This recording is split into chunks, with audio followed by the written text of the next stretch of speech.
Ladies and gentlemen, welcome to the live chat that's going to happen with one and only Mr. Andy Gillion. I'm so excited about it because I have indirectly known the guy, heard about the guy for a long period of time. And I haven't had the chance to get to know him, get to meet him yet. And he plays, actually, in a Finnish band as well. Now, how interesting is that? And he is the guy who is right now with us. It's 5 a.m. in the morning, or 4 a.m., even worse. 4 a.m. in the morning, and he's up to do this for us, with us. That's going to be very exciting. So let's invite Mr. Andy Gillion. Welcome, Andy. Thank you, first of all, for doing this. You are a champ. Worries. How is the morning, man? I mean, like, how does it feel like to just wake up and go like, poop, camera on, live stream, pam? This is our life, man. The morning is young. I have my tea, and I'm ready to go. I'm ready. First off, before we start, ladies and gentlemen, you have to know Andy is English, and there it is. That's a proof. Tea. Now we would like to know which tea it is that you're drinking. Okay, this is a Yorkshire tea. Right. And it is extra strong, extra caffeinated, with just a suggestion of cocaine sprinkled on top to get me through the morning. That is brilliant. All right, you asked. Just getting the whole flow going. Why the hell not? I mean, like, hey, whatever rocks your boat and what works, what not. Cool, man. Okay, tell us about, like, how have you been? What have you been up to? First and foremost, excellent release you just had put on. I have been loving each and every track. Great guitar sounds.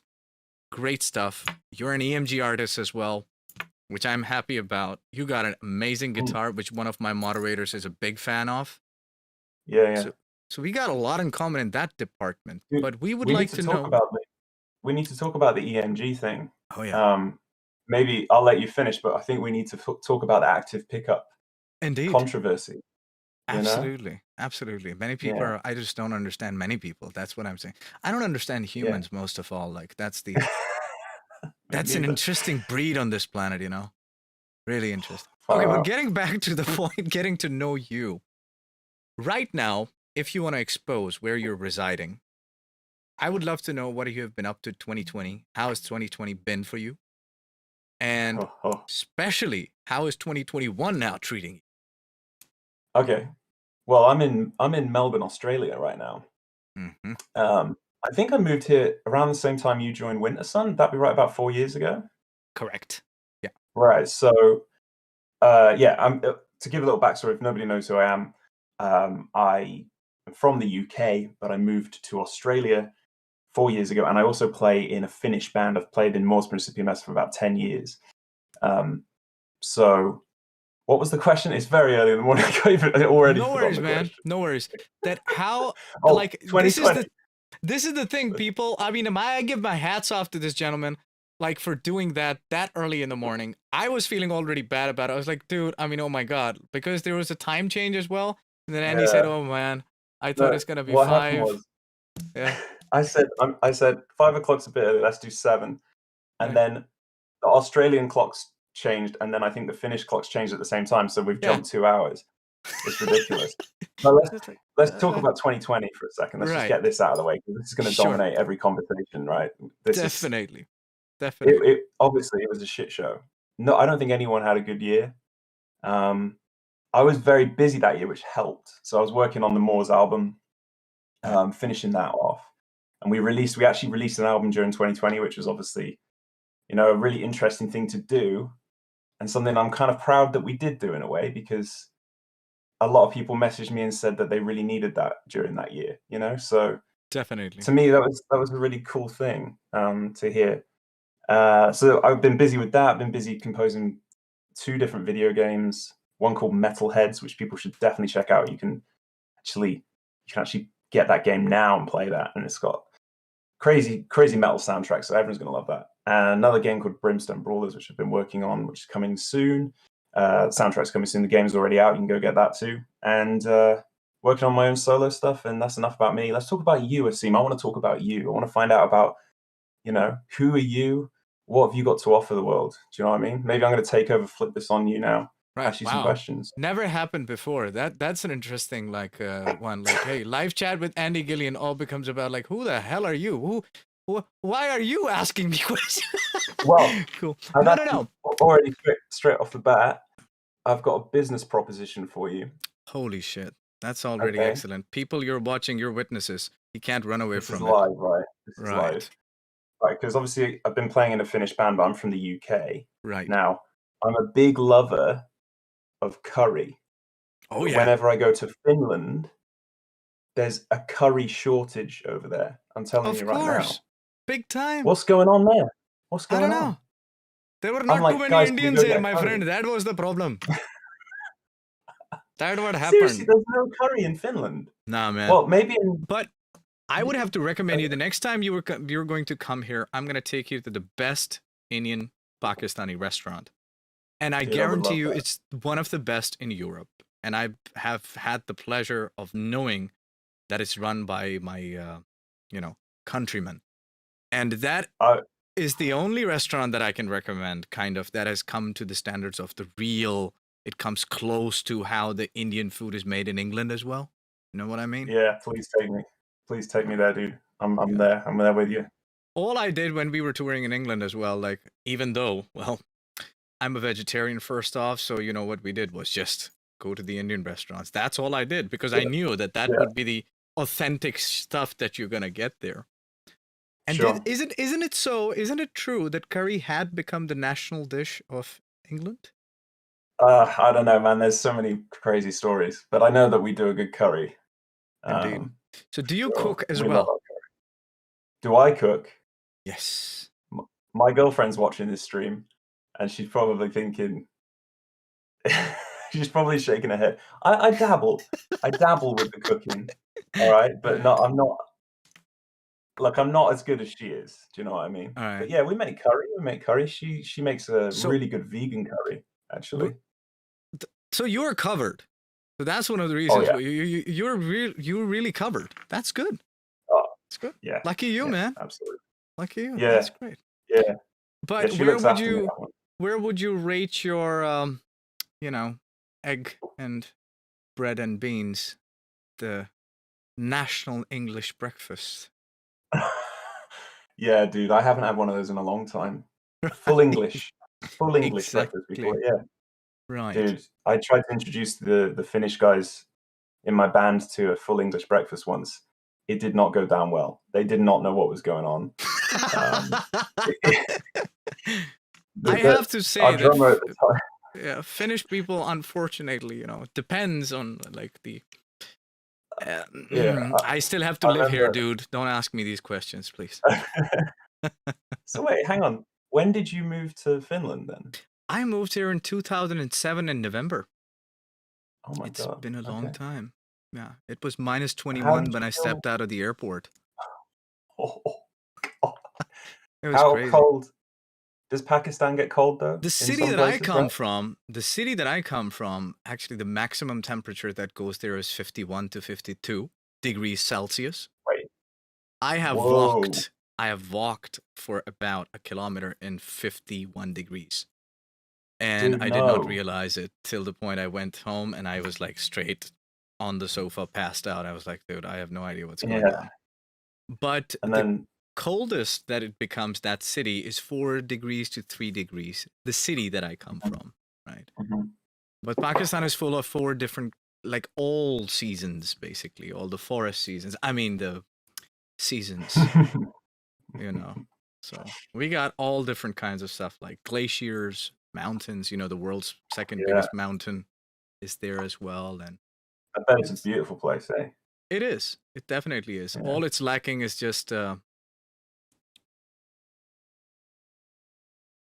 if you know what I mean. I can't say that I do, but sure. I want to ask you a question. Because you moved from Pakistan to Finland, right? This is all part of the interview, guys. welcome to the stream. I'm interviewing Asim from, Wintersun today, and He's doing my we're job, man. How we're cool gonna is open this? the box up. We're gonna find out who this guy really is. But joining a Finnish band, I tried to learn as a foreigner myself a bit of the Finnish language. Now, I've been in the band for 10 years, and I've only really learned a few words because it's one of the most difficult languages to learn. I don't know if you agree with that. I I don't know how do. much Finnish you must be pretty, I mean, you live there, right? So how's Yeah, your no, Finnish? man. I'm not fluent. I mean, I totally understand. I can understand Finnish, so that becomes the scary part of it for the people. Like they're just, Yeah, hanging around and I'm just sitting in the corner like, hmm. But I've exposed that's what myself happened first. in the circle enough that the people know that hey, they can't fuck with me anymore. But I 100% Yes. agree with you for the fact that it is the world's most difficult language. Coming from the part, especially in like coming from my area, and then Mm. us like being the British colony, so the English is part of our culture anyways, and you being English as well, and then coming to Finland and then trying to learn Finnish. No, It's crazy. no, Yeah. it Yeah. is very very overwhelming experience. So talk about the let's talk about like Finnish band. How did that happen? How did you join the Finnish band? So I was a fan of this band throughout my teenage years. Right. Um, and they posted that two of their guitar players left. This was back in 2010 or 11, 2011 maybe. And a friend of mine called Ash, shout out to Ash, he's the reason I ended up in the band. He was like, All right. dude, Mors Principium Est, the guitars have left. You've got to go for it. You've got to go for it. This is your dream. You can do it, man. And I was like, man, come on, this is never going to happen. But I just wrote a demo. I had a really bad day at work. I was working in IT, some IT job at the time. I went home and I just thought, you know what? I'm going to write the most sickest riff ever. And I wrote this tiny little like 2-minute demo, sent it to Mors, and Right. I got a reply and it was like, yo, can you write some more stuff? And I was like, whoa, this is crazy. And I can't Awesome. remember the exact number. I think there was somewhere between 200 and 500 applicants who tried to become the new songwriter at Wow. the time. So it was pretty crazy to be chosen from all those people. Wow. And they flew me out to Finland, yeah. And I met them, and then it was just like, okay, we're getting naked, we're getting in the sauna, and this is the Was it your initiation first now. And time? Was it your first yeah, time? I was like 20. I guess I was 22 years old or something, and Right. I was just this little naked British boy in a sea of Finnish penises, and I was just like, I don't know what's going on here, man. What have I What got were you? myself? What was going on in your head at that time? You were like, okay, what the actual? I mean, like, of course, I want to be in the band, so I'm gonna do what goes around. Oh But yeah, I'm gonna literally take everyone. I'm gonna do whatever I need to do to get into. I know how this business works, so do you, right? So it was kind of like, right. no, it was just like, okay, this is what you do, and that's cool. I don't like saunas at all. I really don't like the heat. I Whoa. struggle. Okay. Yeah, All right. so I Yeah. was kind of struggling. Right. No, I totally get you regarding the heat. I mean, like my maximum temperature that I can go with nowadays, maximum, and then Yeah. I get like really annoyed is 25 degrees Celsius. For me, Yes. for, Yes. for me, it's like, 10 degrees below, like 10. So, okay, negative 10 to 10 degrees is perfect. That's my That's range. ridiculous. -10 though. Yeah, That's it's great. okay. That's just You just step outside, you breathe in cold air. Like, right. exact. And then you go to sauna, have a good time. And then, Yeah. Yeah. I know what you guys get up to in the sauna. You don't have to tell me. I know all about it. What's so that thing with how, that you yeah. you whip you whip people with this weird thing as well? You can like hit each other with some kind of reeds or some kind of. The whole thing Exactly. is bizarre. It's, I don't remember what exactly it's called because I have only experienced it a couple of times. I'm not into, you know, I don't Yeah. get off with that thing, so it's not my cup of tea. But Yeah. well, the Finns definitely love it from time to Mm. time. So in my department, what I would say, like, I've tried it once or twice, and nah, it's too. I just like strong, like load, like when you put the water on the stove, or then if I it hate that. is, I love I it. hate that. That was when I ran out. Some guy Oh wow. poured a bottle, some water on the thing, and it steams up. And I went, "That is it. I'm gone. I'll see you later. But I'll see you at the." Yeah, that's what the sauna is. I mean, that's it. yeah. No, I can't do it. I can't do it. I have a panic attack if I'm in, because I feel like I'm claustrophobic. I feel like I'm in some sort of gas chamber, and I'm just no. I can't do this. I'm Oh gone. man. But how did Yeah. the initiation go? Like, what did they say afterwards? Like, okay, so we still are gonna have you, even though you don't like, like sauna Yeah. stuff. I thought I was brave. I went in, but I didn't last very long. And then yeah, and then that was it. I mean, I don't know. It kind of went well. I think the main thing they were looking for was a songwriter and someone who could write music, Right. um, and take over from that. So, and I just written a full album with my previous band, Shadow Law, and that was kind of like, I think that was a big stepping stone towards this band and being able to say I can write full albums, and that was the most important thing. And I think that should be the most important thing, which is great because the music industry is so heavily dominated by over sexualized and materialistic, and all these like unique selling points and all these different things that distract from the actual music itself. And this band, Mors Principium Est, has never been. We have never had a gimmick. We have never had. We've never had pyrotechnics on stage. We've never worn masks. I mean, the only thing we are clinging on to is the music. Right. If we go on stage, the stage performance isn't particularly interesting. It's all about the music for us, really. Right. Right. Um, Right. but I think that's great. I think that's why everyone is listening in the first place. So Right. So how did it start? Like, where did the spark come in your life that you decided that, wait a minute, that's it for me? I'm gonna do it for the rest of my life, no matter what. What? Okay, yeah, I can imagine that there might have been time that you had to study or something like that. But like starting point, where did the spark come at? What age? uh, all my life. My dad, Mhm.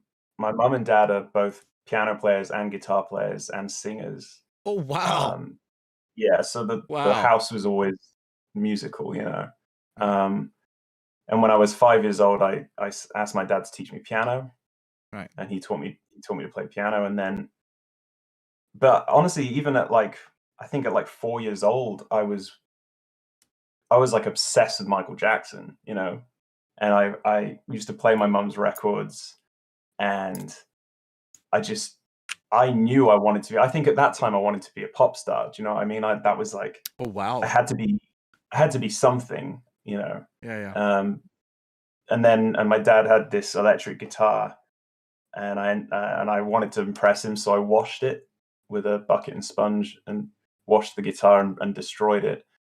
Yeah. I know. And, my love of music had begun by that point. He was not happy about that.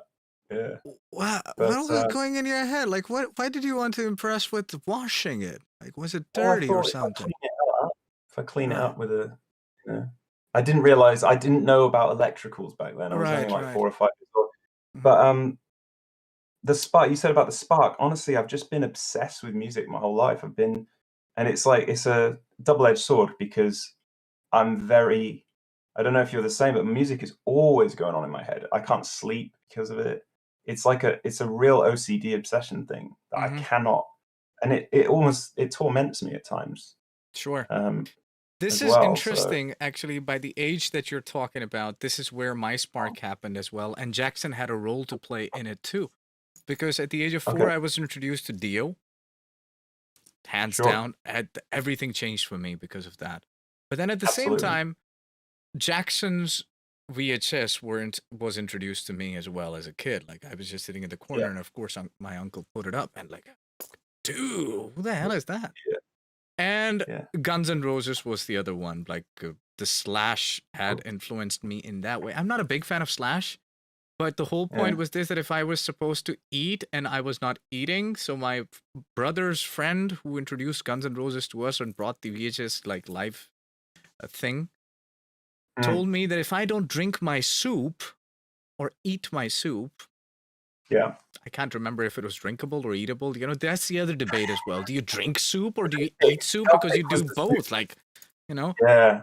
Is there So bread involved? yeah, I mean, you know, so it's a Mm. just do the thing, just put it in your mouth, do it, like whatever.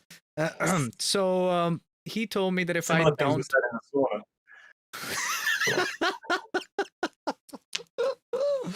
exactly.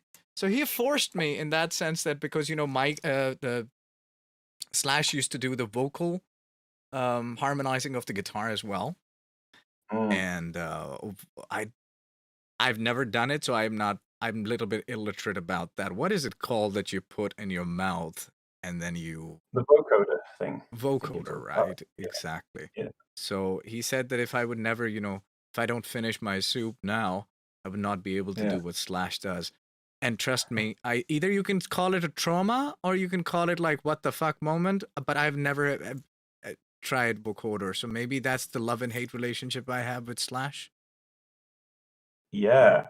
I mean, I think you need to do it. I think we're diving into some sort of childhood thing here where you need to fulfill that prophecy of doing that. I think we need to see this. I think you need to get hold of one of those and do a live stream.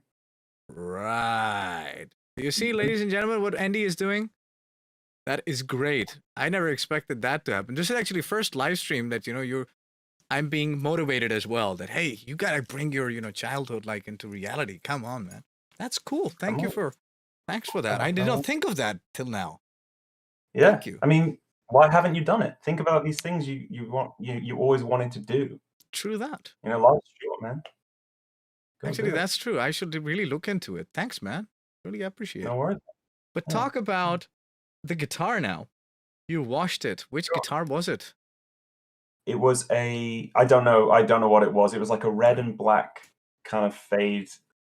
It was like almost like a Strat Mhm. copy, but it wasn't. It didn't seem to have a brand on it, but maybe I washed the brand off. I don't know what it was. It couldn't have been worth a lot at the time. It certainly isn't worth a lot now. But, Do you talk with your dad about it today? Like if you get a chance, yeah, like I've Dad, by the laughed way. about it with yeah, yeah. That's That not the only one. I put my foot through his acoustic guitar once. He was about to go and play I think he was about to go and perform, and he had it in a soft case, and he had it just on the floor by the stairs. Now, let's be fair, that's partly his fault, right? Yeah, why would you And put I it was there? I about mean, yeah, and a soft case, who uses a soft case, right? hey, So, I just sort of stepped back and my foot just went straight through his acoustic. So I've ruined 2 of his guitars. wow. Yeah. Does he ask in return now that, you know, hey son, like now you've become something like, you know, how Oh, about he you knows pay off those ones now? no, because I don't know if it's the same with you. I don't know if it's the same with you, because Right, I think we're pretty similar. We think we're similar age and we've got a similar background of musical taste. This is interesting because you said about Guns N' Roses and everything. right, right. Absolutely, I was watching those live Guns N' Roses VHSs and the Michael Jackson VHSs and everything. Oh, that's This is so cool, awesome. man. Yeah. But I don't know if it's the same if you talk to your parents or whatever, but No, I my think I don't know if my parents understand, like, "Oh, I'm in a band," and it's like, "Oh, yeah, that's great." Like, they're really supportive, but, right. you know, I told them I was playing on 70,000 tons of metal, and I think they probably thought I was playing on, like, a tiny little you know, Right. I don't know what they thought that was. They literally I'm thought like, you were "It's a playing on 70,000 tons of metal. You yeah." were on it, So, you like, know, which is that's actually cute, true. sweetie. I mean, Yeah. Um, cool. but I don't know, I think they're wise enough to know there's no money in the music industry anymore for metal players, so it's kind of like, yeah, You yeah, gotta do you gotta do like have 5 bands and then you have to have like your own live stream channels, then you have to have your own Patreon, then you have to have your own you know, guitar teaching and vocal teaching sessions, and yeah, then you're gonna sell your soul, and then you're gonna sell your pants and undies sometimes as well, and just walk around naked. Then you might make Yeah. some money to eat some bread. I've never seen that. I've never seen that course given, but I think you'd be a great coach. Thank you. Maybe you should do that. Right, The right. modern musician with Asim, Searah, and it's Right. just like How exactly to what you make just said. it in today's industry. Yeah, and you're just naked. You're literally just Right. I should yeah, become those absolutely. gurus, those the ones who are in states like Bikram and all that, start teaching like, hello You could do everyone, everybody. that. Please do that. Please do that. Oh my God. I'm Yeah, just looking at the chat. I'm just looking it's at the chat, and somebody has me said, too. "Does Andy have ADHD?" Syndicated 85. That is really quite interesting that you've pointed that out because I absolutely do have ADHD. And someone was also talking about my socks, and I do have the sock here, the sock of doom. Yeah, Someone was everybody had asking been about it. telling me about it. I did not get it till today. Actually, I looked into it and then I understood what the hell the sock of doom means. Actually, now I know. Yeah, you can tell I've got Interesting. ADHD because I just jumped from talking about ADHD to a sock. Actually, you know what? We have this in common as well. Great. So, We should be wow, best man. friends. I don't know why Yeah, it's man. taken so long to meet. What happened? Where have you been? I've been searching you all my life. I know. Where you been, man? I mean, you've been to Finland. You were here, but unfortunately, your band did play, and you were not there in Dark River Festival that happened in 2020. Yeah. 2019. Yeah, just before either just before the shitstorm or during. Yes. Yeah. Yes. Yeah. Mm. Because you were not Yeah. there, and you were filled in by don't remember the name. Yarko, perhaps? Yes, right, from Blood Red Hourglass. What? No, that's someone else. Hands up, can't remember. But yeah, I was waiting for that your band was playing there. Would have been a chance to meet you there, but unfortunately that did not happen. But yes. jumping from, place to place, how have the logistics been for you? I mean, like, now you're sitting in Australia, you were in England, you had a Finnish band. Now, okay, Yeah. makes sense that the band, then there's no money. I mean, everything is spent on, let's bring Andy from England. No, it's not really like that. I mean, Right. yeah, obviously logistics are crazy. People ask, do we practice? We never really practice. I don't fly to Finland to practice or anything like that. And you can't really practice on the internet. That doesn't work. So, I mean, the first time we played a gig was in Korea, South Korea. Wow. My first ever gig for Mors, and it was like a pretty big thing for me, and we hadn't even really practiced, that was like the first. I think we practiced just before it, but in terms of flying around, yeah, it's crazy, but actually living in Australia didn't really affect things that much. Right. As soon as I moved here, we had a gig in Norway, which I flew back for, and it was fine. We had a gig in Russia, 2 gigs in Russia, which I flew and we did those. We had the American tour. Right. Now my flight was 35 hours to New York. I won't even go into that. But oof. Yeah, right. Oh, man. Financially though, like if you're tagging it onto a tour, it's the flight from Finland to New York is not that much cheaper than a flight from Australia if you do it right. So that's not really been an issue. It was never really an issue. Obviously, the pandemic is the issue, as you know. We briefly chatted before about how that's completely screwed everything up. Oh, I mean, yeah. that's not news to anyone, is it? But Nope. boy. That's been really the unfortunate thing. But like even though the pandemic has happened, you have given us an excellent release of the material. And how has the feedback been? The feedback has been amazing. Right. I'm very, very proud of the album. I'm very appreciative of all the kind words people have had to say about it. You never know how it's going to go down, do you, when you release a new album? Right. It's kind of a little bit scary. Halfway through the writing process, you're wondering, have I still got it? is this going to be as good as the last? Things like that start to creep into your mind. But Right. I honestly, by the end of it, I was like, I mean, this is the hardest album I've ever written. I think that the whole process was, Wow. Okay. really difficult. Really long, a few years of writing music and getting Right. this together, and there were many roadblocks along the way. By some miracle, it came out, and I'm just super proud of it. But Right. I think honestly, it's one of the out of the 4 Mors albums I've written, I think if you forget the order they came in, you know what I mean? Because that can change your opinion of albums. I think this might be the strongest one, the most well balanced. Right. So yeah, it's hard to know when you write it yourself, though, isn't it? Correct. Correct. Right. Yeah. So how is your writing process? I mean, like that's the other interesting question because everybody kind of writes in a different way, but then this question is asked in such a boxed form by journalists to us Oh yeah. that it becomes Yes. like, dude, can you ask like something that is a bit different and it's reality? Because everybody writes something like in a different form, right? And everybody Mm. goes like, so what do you do? No, we know what do we do. We sit down and we start writing things, right?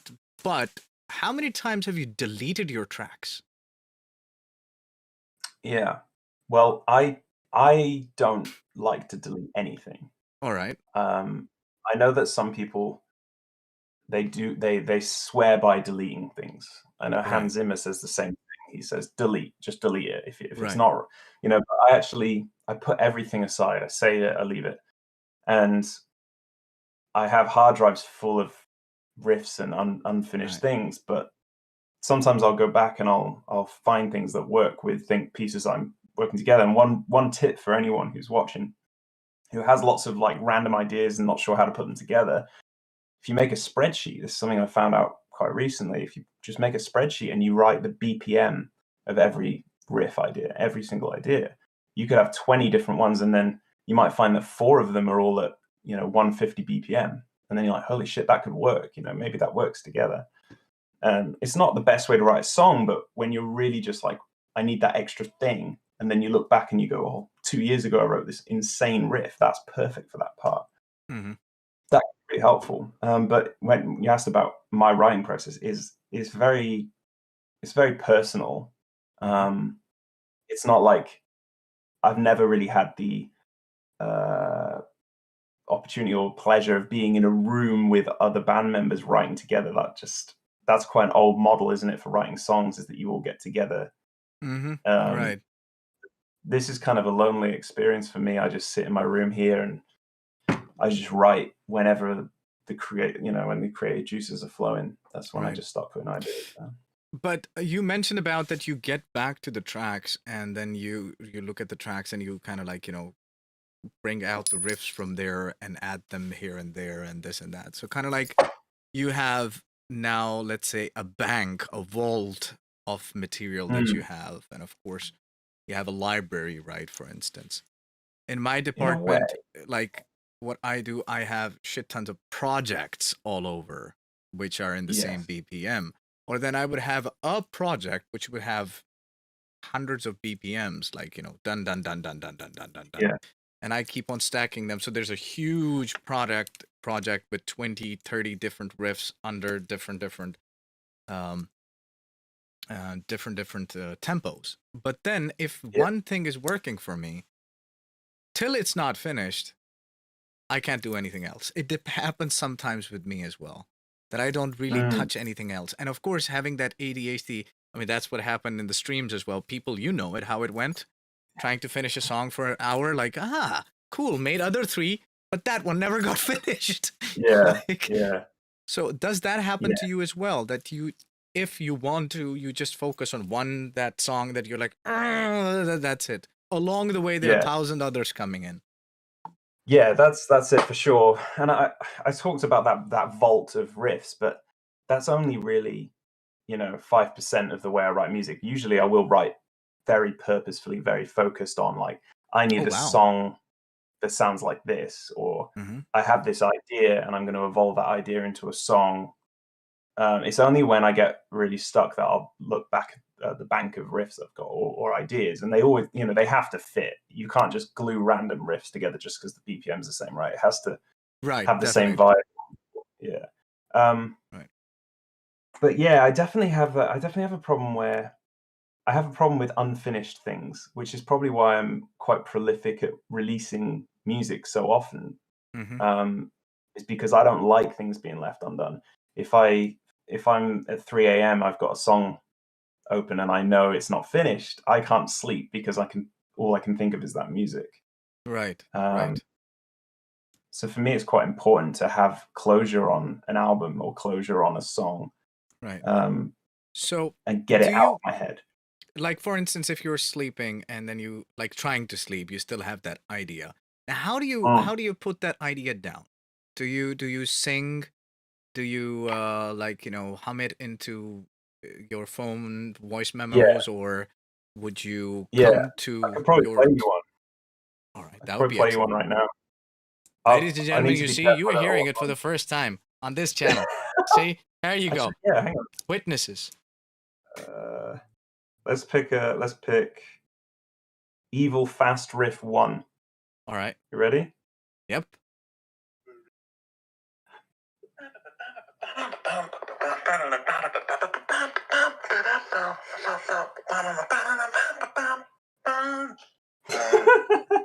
Nobody steal that idea.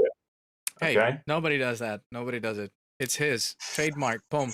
Even this video will get copyright issued, claimed immediately after we post it live. Like, Andy is gonna be on it. Like, hey, copyright, boom, the whole video out. Yeah.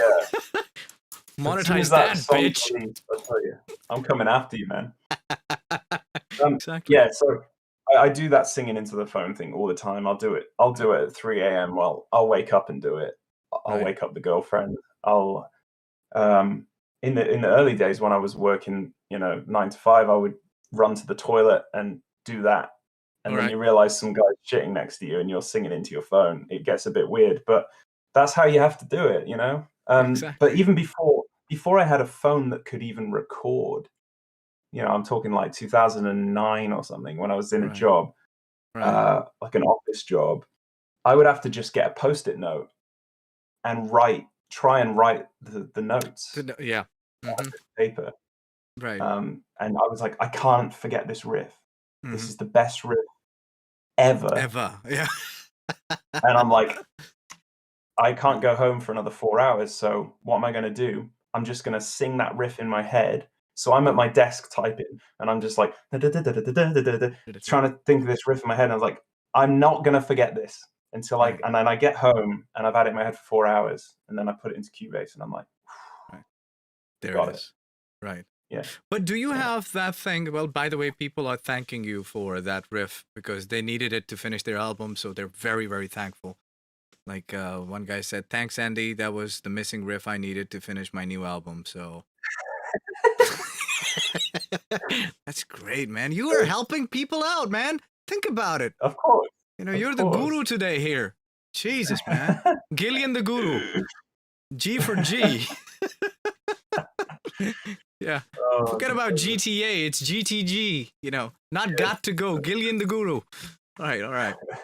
That's it. So, do you now about this is something that you talked about, guitar riffage, right? What do you do about what do you do about if you have some other instruments coming in your head? Would you do the same as well? Yeah, it's difficult because I write kind of orchestral pieces as well, so that's when it starts to get difficult. But recently I've started to write music as one big thing. And that's even harder to get the idea down on your phone because you're like, oh, and then I'll go like, then the strings do this thing, and then I'm like, oh, but the drums need to be doing blast beats, and then the bass does this. But in my head, I write as one big entity now, and I don't know what happened, but at some point in my life, the CPU of my brain must have been upgraded to from quad core to 32 because I'm running on I can write for 32 instruments at the so time. this happened after you moved to Australia, so maybe the Australian Wi-Fi is better, you could download your software better. Well, can tell you that the Australian Wi-Fi is not better. It's terrible. But Hey, but at least you have the access to the, the gods, like downloading. You maybe have seen some Volt available. Maybe the cable yeah, was maybe hanging. Took. when I flew here, yeah, I Right. think probably, yeah. Right. Something happened around the time of my solo album, Never Nice. After. It was like suddenly everything made sense. Hmm. Um, and now I can hear and write music in just in one thing, not like riff and lead guitar and thing. It's kind of like it all comes, but then the problem is it's really hard to then get that idea down cohesively onto your phone. I wish you could just imagine if you could just plug a wire into your brain, man, and It's just gonna download happen that though shit. soon. I'm Surely. waiting. I'm waiting for that. But then think about it. How much of shit would be out there as well? If Yeah. everybody would be doing it. It's gonna be filled with shit as well. I'm sorry to say that, but it's like, Yeah. it's gonna be. Well, There yeah. has to be some, It's gonna be very interesting because think about it. Like 50 years ago, the music was written. It was not too much out there, but still, it was good and shit music out there too. So I think this progression would be great. Not Mm, everybody would. Hey, there are people who still don't know how to use a fucking DAW. So yeah. Yeah, I mean, I'm talking about I plug the cable into my head and it goes into Cubase or whichever, right, DAW you're you using. just tick tick tick tick. Boop. Yeah, but you still have to do something with the pieces, right? So it's maybe like MIDI or something comes out of my head. That would be perfect. If I could get some MIDI cable Right. to go into my head, we're winning because then the ideas can just, yeah. It's nearly I don't know there how though. far away we are. I'll send I'll Technology. send you some links. I'll let you Okay. know. Yeah, it's nearly Yeah. there. Exactly. But Okay. unfortunately, due to us being the naked musicians on the street, um, it would be difficult for us to afford at the moment. So that Yeah. technology might, take a little bit of time for us to get to, you know. Maybe we Yeah. should make a crowdfunding, me and you, Andy. For sure. Yeah. Absolutely. Well, someone in the chat saying we should take it to Elon Musk. Hey, So I mean, right. He'll musk us maybe. out. Maybe. Yeah, that would We'll be see. interesting indeed. Yeah. So now you talk about Cubase. So you are a Cubase advocate. I am. Yes. Yeah. Why? Was that why? Did you say? Yes. Oh, wow. Well, I used Logic Right. for a number of years, Mm-hmm. and Logic's great. I think most DAWs they do the same thing actually.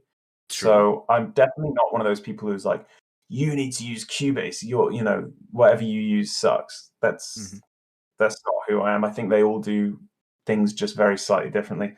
Um, but I went from using Logic to using Cubase, and I was like, I think basically I was composing with someone at the time for the BBC. He was working on BBC stuff.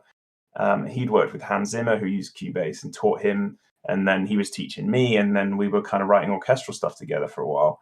Right. And straight away, I had to get Cubase to work with this guy, and I realized how powerful it was for MIDI stuff, orchestra stuff, Mm-hmm. scoring picture. You can open videos in there and score to the picture really, really well. It just, yeah, I totally love Cubase, but honestly, you know what? Just get something because they all. What do you use? Are you Pro Tools or I'm a Reaper guy, man. I'm a Reaper oh advocate. Reaper? I Absolutely. mean, if it does But the job, with Reaper, the thing is you need to know what the hell you want. So sure. it's like that thing, like if you're new to the creative world and you want to just get things done and not boggle your mind around drivers, hardwares, blah blah blah blah, just get a Mac. If you know what you're Yeah. doing and you know how to deal with the things, get a PC so that you can get things done. You need to have a certain kind of a brain, system of yours to understand that. And that's exactly the thing with Reaper. Cubase makes life easier, there's no question about it. But Mm, that's one of the reasons the price tag. sure. Yeah. Right. So I mean, Absolutely. I just tend to use the things that I really need, and Reaper does the job Mm, for me. I mean, like because the VSTs that I want to use, the EQs or whatever the things that I want to go around with, it gets my job done. So I'm happy with that. yeah. That's all that matters, isn't it? You have to Right. get the job done. I mean, I wrote the first two Mors albums I wrote and recorded were recorded on Focusrite, you know, the little Focusrite 2i4 Right. thing. I mean, that's Right. like $100 or something. Correct. The computer was just some banged up PC with 4 gig of RAM, Wow. and Wow. yeah, and Logic 5.5, which was made in like 2003, for God's sake. Right. And Right. I got it done, you know, like you find a way, Precisely.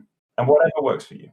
Just do what you love, in whatever way you can, really. Correct. You know. Correct. So what about the VSTs? I mean, which ones do you prefer and why do you prefer them? You talked about like using as we have heard, you use a lot of orchestrations as well, and you've been composing game music as well. Which we'll get to, by the way, because the Metalheads is the game most of the people from Twitch followers they already know, and the Discord followers or the ones who are at the server, they already know that I've talked about Metalheads with you guys a little bit. Yeah, Because there's a yeah. stream coming very soon, and that's thanks to Mr. Andy Gillion for introducing to the game developer. And so talk I about the see that. VSTs, please. Oh, well, I've got so many. I use so many. I've got so many sound libraries that are my go-to. Mm-hmm. I think the most important thing for anyone who's looking to get into orchestral stuff is you just find. I mean, Contact is really good. I use a lot of Contact libraries. So, Right. why is everything failing? Like Cine samples, like Cine Brass is amazing. Right. If you're just starting out and you want some percussion, you know, things like Action Strikes are really good. Mm-hmm. There's so many strings out there. I use cinematic strings for the most part, but there's also the East West stuff's really good. Oh yeah. Um, Do you have the really good. subscription of East West?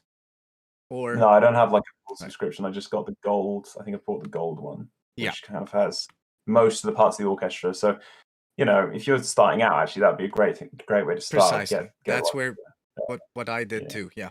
Right. yeah.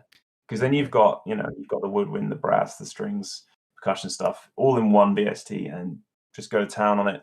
But then for synth stuff, I'm a big advocate of Omnisphere 2, which is an amazing power synth.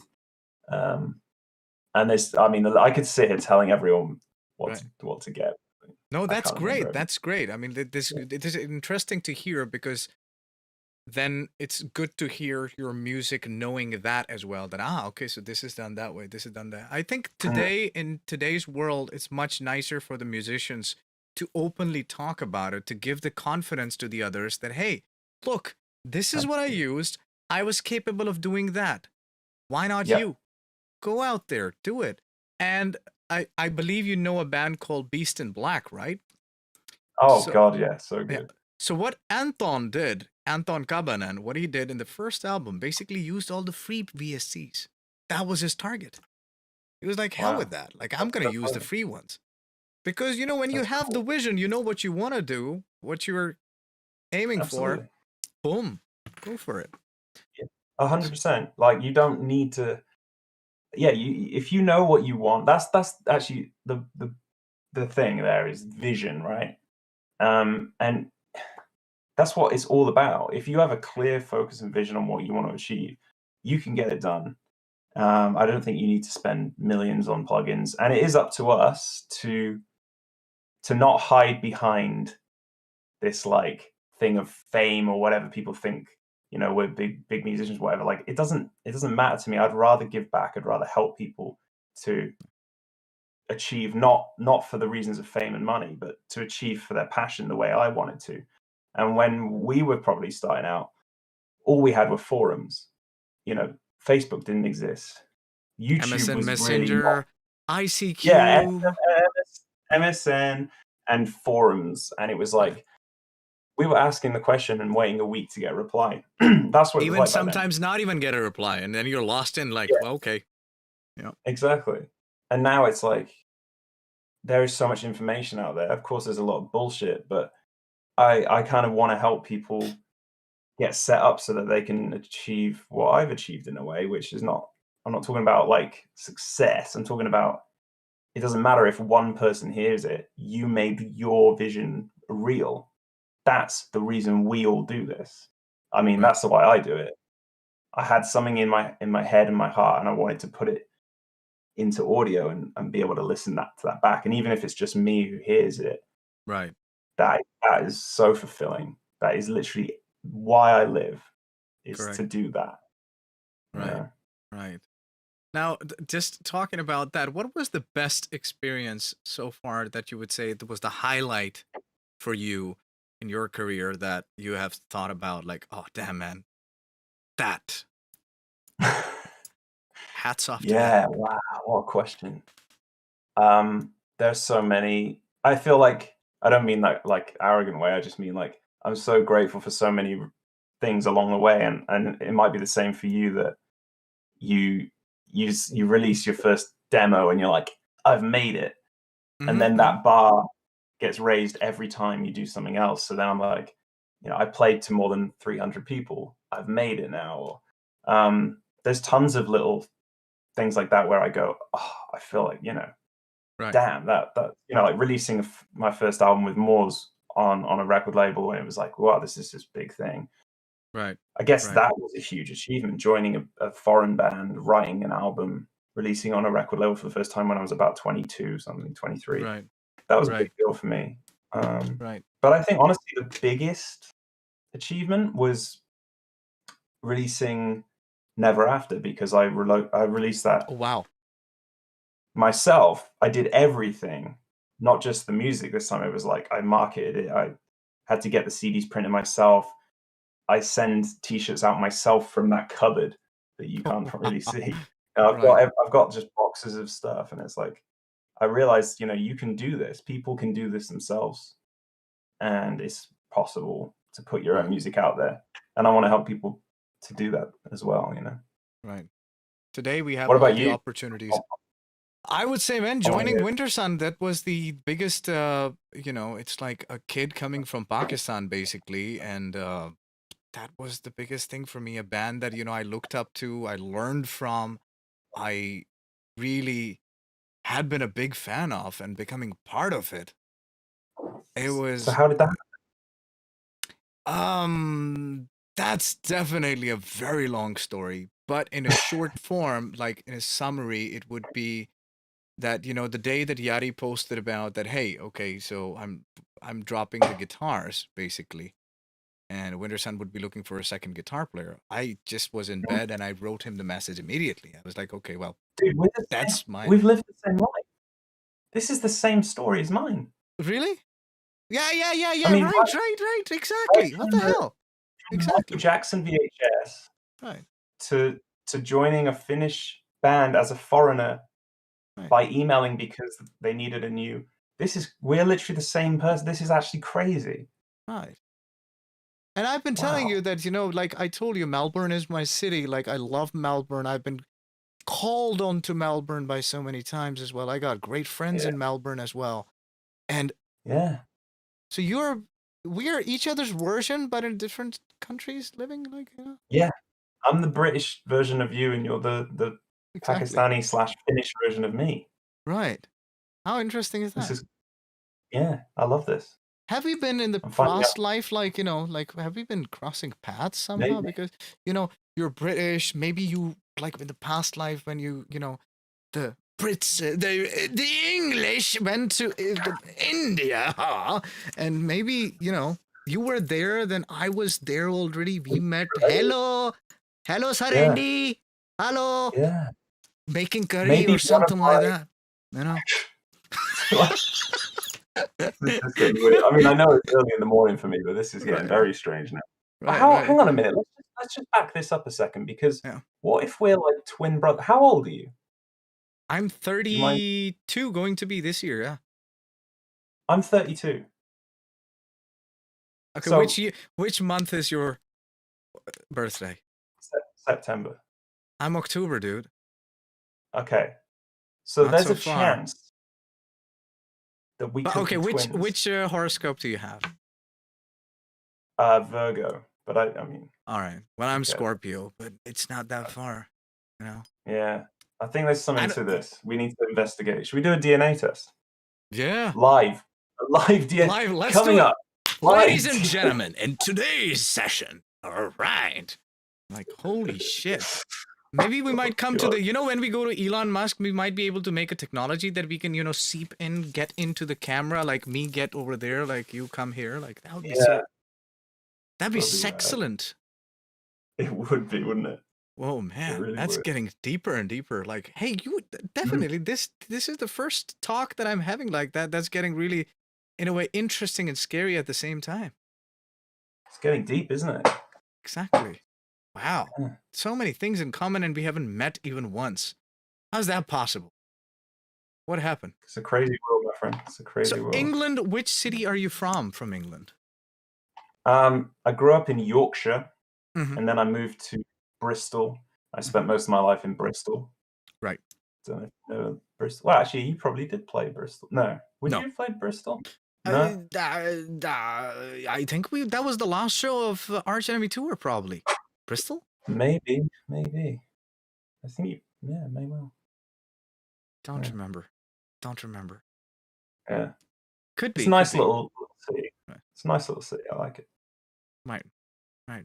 Yeah. So talking about music, Mm. and what about the youth? Like, what have you studied something, and did you wanted to study further on and think about like, well, maybe my music stuff is not gonna happen or something like that? Have you?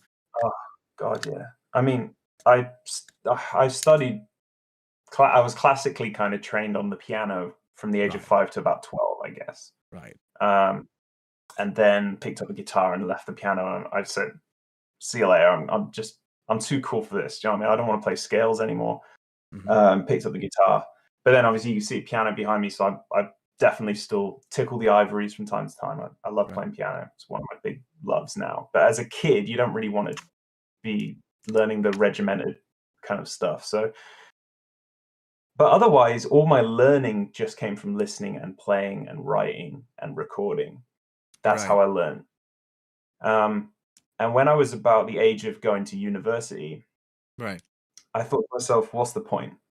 Like, what's the point in going to university? For me personally, I think I'd rather just really pursue the career of music and Mm-hmm. writing and recording bands and stuff. Right. And then about 5 years later, or maybe not five, maybe like 3 years later, so I was about 21, I decided, actually, do you know what?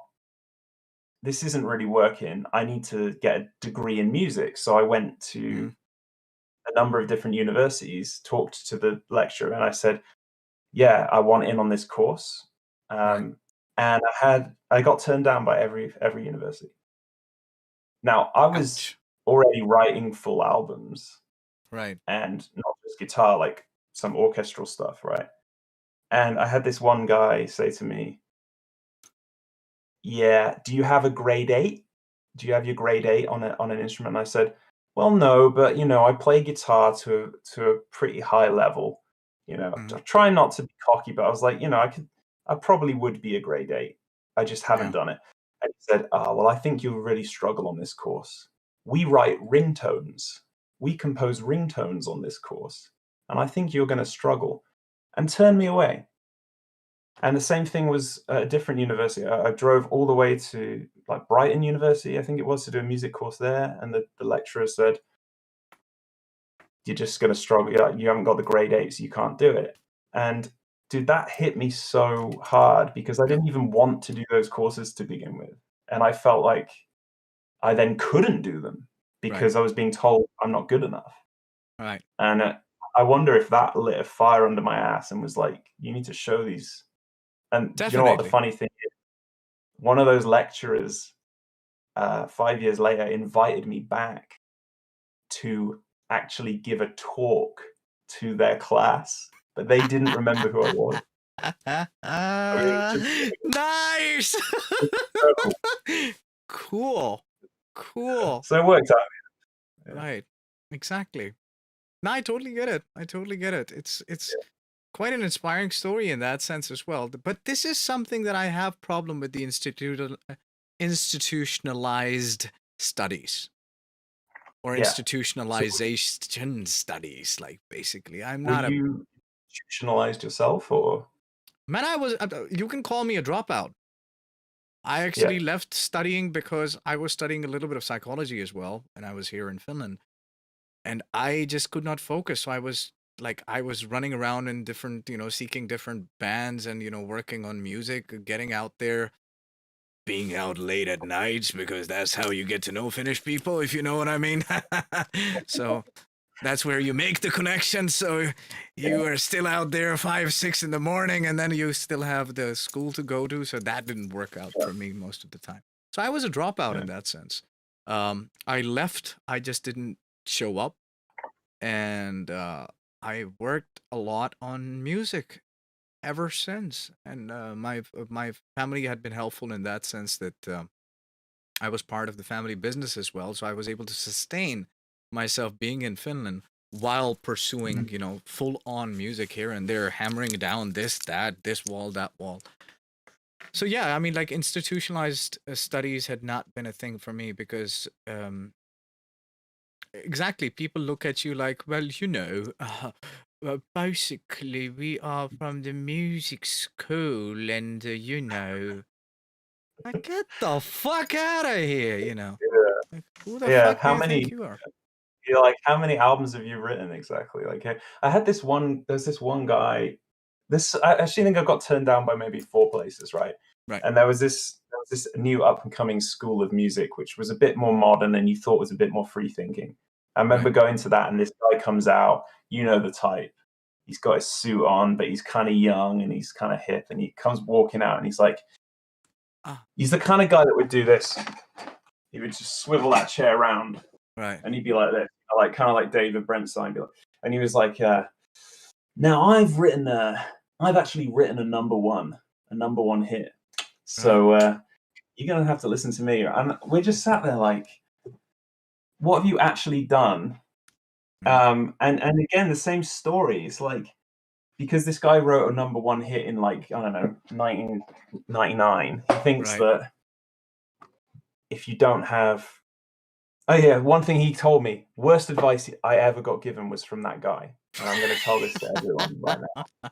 This is the worst advice ever. He said to me, "The worst thing you can do is be a jack of all trades." The And I worst was thing like, you "What can do you?" do. Yeah, and I was like, that's odd. That's interesting."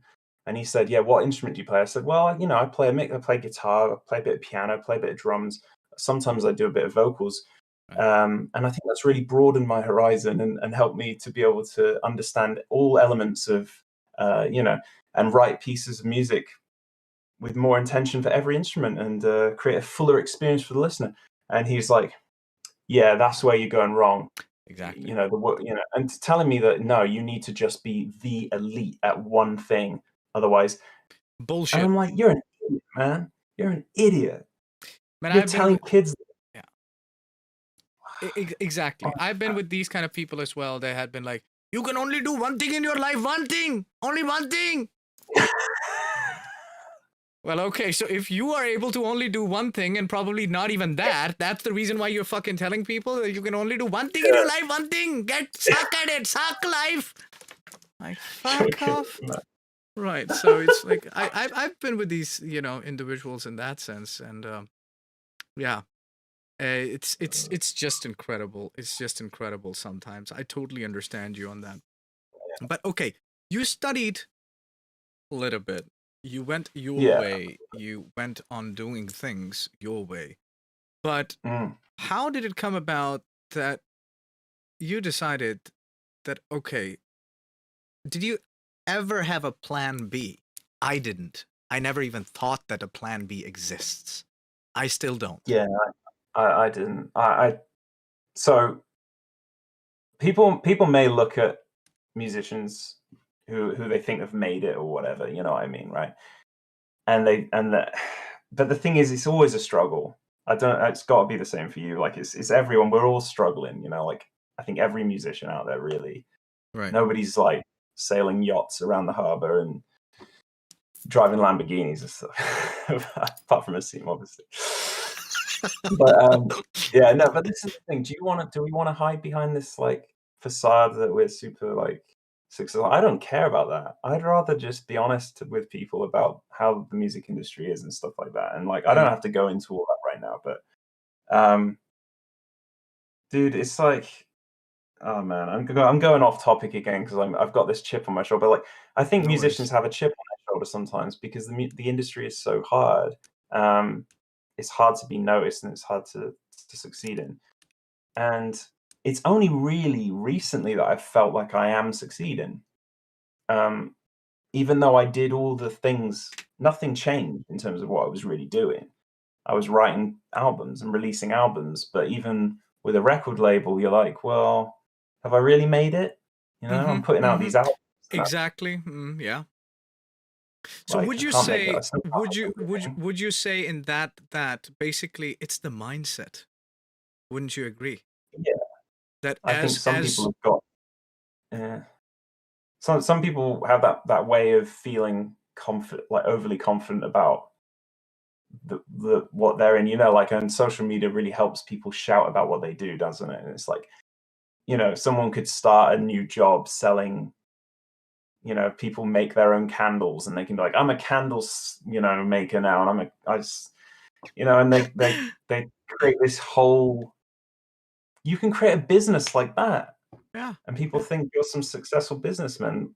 exactly. Um, but not necessarily introverted, because I'm extroverted and I'm introverted, but a lot of musicians have this imposter syndrome problem and they have this like self-doubt, crippling self-doubt. Am I doing the right thing? Oh my God, I'm a terrible musician, all that stuff. We're quite insecure at times because we wear our heart on our sleeve and stuff. And for us, it's a bit more difficult to feel like we are secure in a musical, career. It's the least secure thing there is, True. being True. in music. Yeah. But it's I mean, what we do. We didn't choose it. COVID is the biggest example. It's like a carpet just, shrugged under your feet, just like that. What you gonna do? I was just talking with Andy about it, that how many gigs have I lost because of 2020? And like, what can you Yeah. do? What what you Yeah. gonna do? What can you do? So it's like, Yeah. It's I terrible. I totally agree with you on that. But what I believe, what I think is it's completely about the mindset.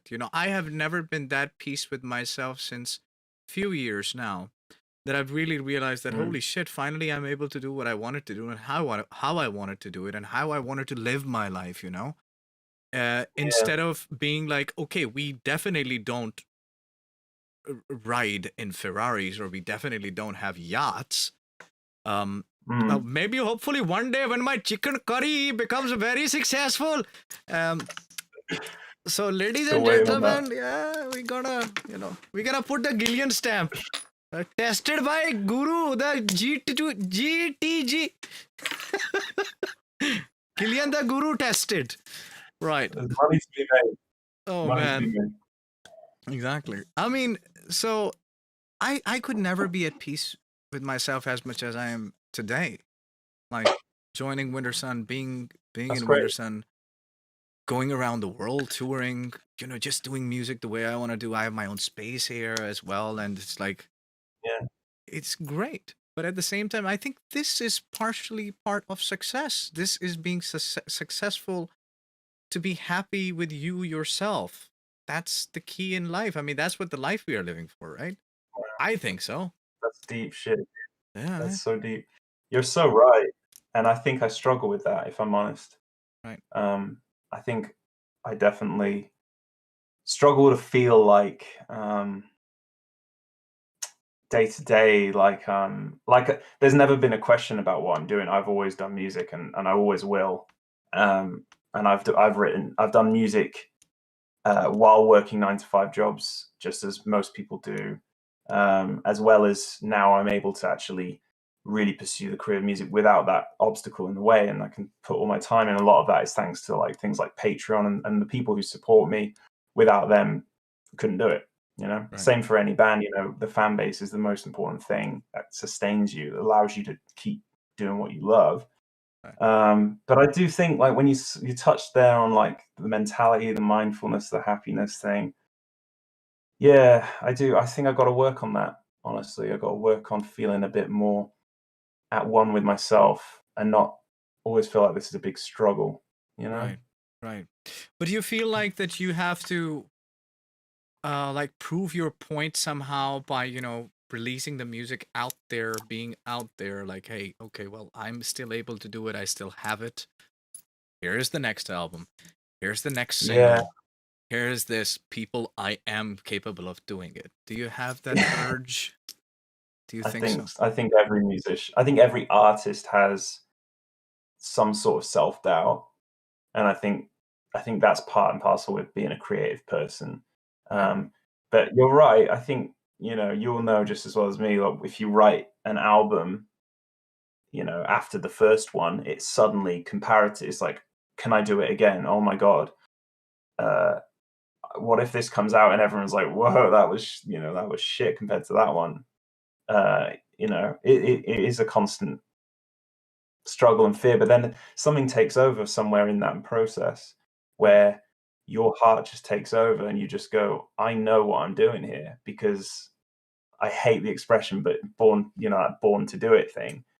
But it's that born to do it thing isn't necessarily what people think, where like it's like an entitlement thing. It's not that for me. It's, I may starve, but I sure as hell am not stopping doing this. That's what it means to, Right. to be Right. born to do it. Yeah. Like, I can't do anything else. This is Right. the only thing I can do. Right. Right. Exactly. And actually, this Yeah. is partially the point that I think many people should understand and live by as well. That when you really do something that you really like to do and want to do, uh, you really want to do it, the money comes Mm, your way, one way or the other. I haven't met mm, a single person yet who has a pure heart at doing what they're doing and the money did not come to them. Okay, they might not be millionaires. They might not be, but at least they're at peace with themselves. At least they have food, roof on their top. They're able to do what they want to do, you know? mm, I highly believe in that stuff, in that sense, that mm, if you're mm. able to, really do what you want to do and do it with the right peace of mind, instead of just thinking constantly about, I'm going to release this song, so what's going to happen? I'm going to buy that Porsche 911 Boxster from 2021. Yeah, that's it. This Yeah, release is going to get me.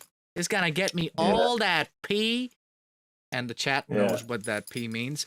Uh, so yeah.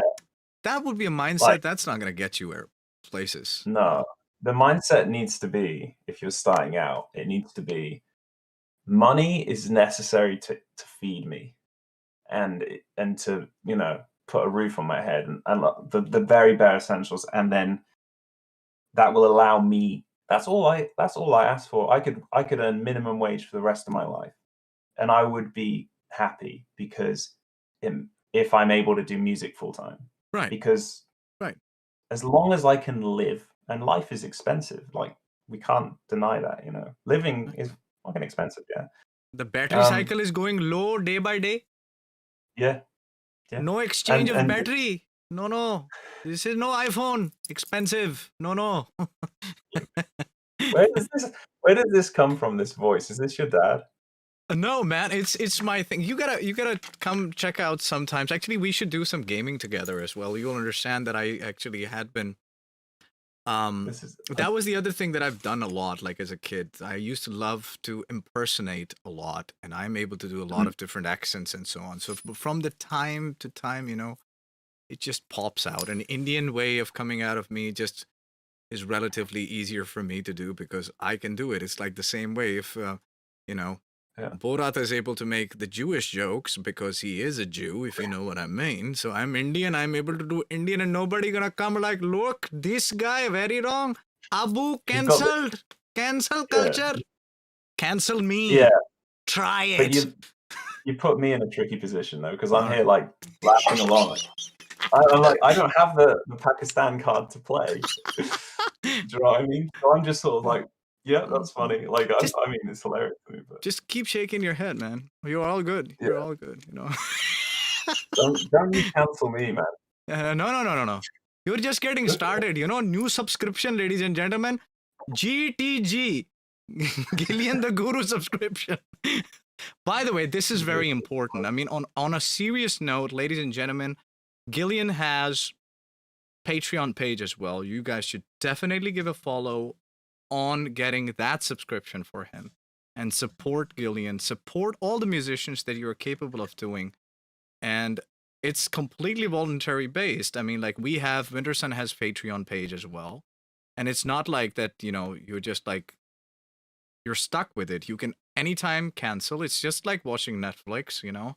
Sometimes if you get bored with Netflix, why not to support your favorite artists that you want them to succeed and pursue music.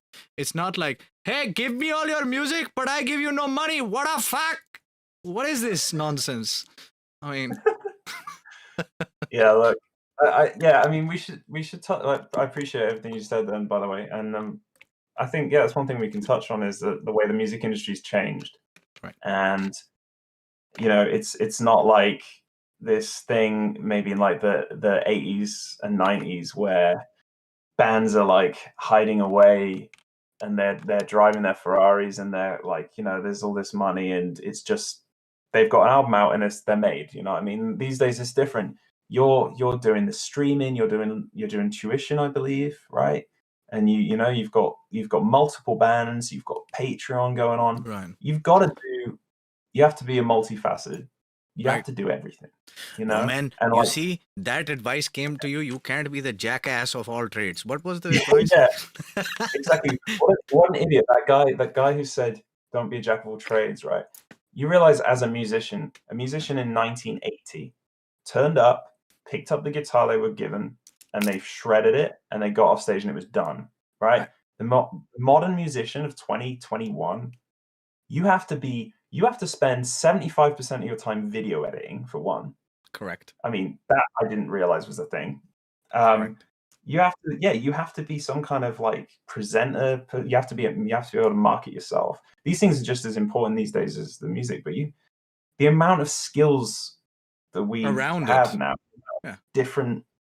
We're so thinly spread, man. I don't know about yourself, but like, Absolutely. Absolutely. there's no time anymore. Because you're doing all these other things. The way the music industry is going, yes, it's not good enough. The artists aren't gonna succeed off like an album sale with a record label.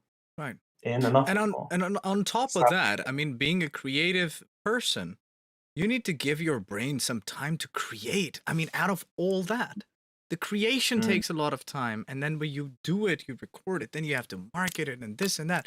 And then at the end of the day, the public goes like, hey, where is the next album? Yeah. Where is it? It's But hard. he's waiting since forever. There's a lot of work Yeah. to do. And the only way that Yeah. you can support is like, nowadays, of course, as Andy said, that, he has self-released the album as well. Go support him. Check out andygillion.com. Go there, support him directly. I mean, that's the other thing that, unfortunately, the thing is about the record labels as well. I'm totally with them. I mean, they're the ones that made the artists. There's no question about it. But in today's market, we are left with probably 15% out of it. And that goes into our expenses as well. Unless and until we are, a own tour bus artist touring, then you can say, okay, we are able to pay our rents and still not buy houses or Ferraris, unfortunately, but still able to, sustain ourselves. And that's a long road to go. That's a long road to go. It's a tough. I didn't know how deep this was going to get. Me too, man. That's the whole point. This was supposed to be. I don't know what this was supposed to be, actually, if I'm completely honest with you. I just got up at 4 a.m. and decided to do it. This is great. I mean, the rest of the day, Gillion would be sitting there like, what the fuck happened?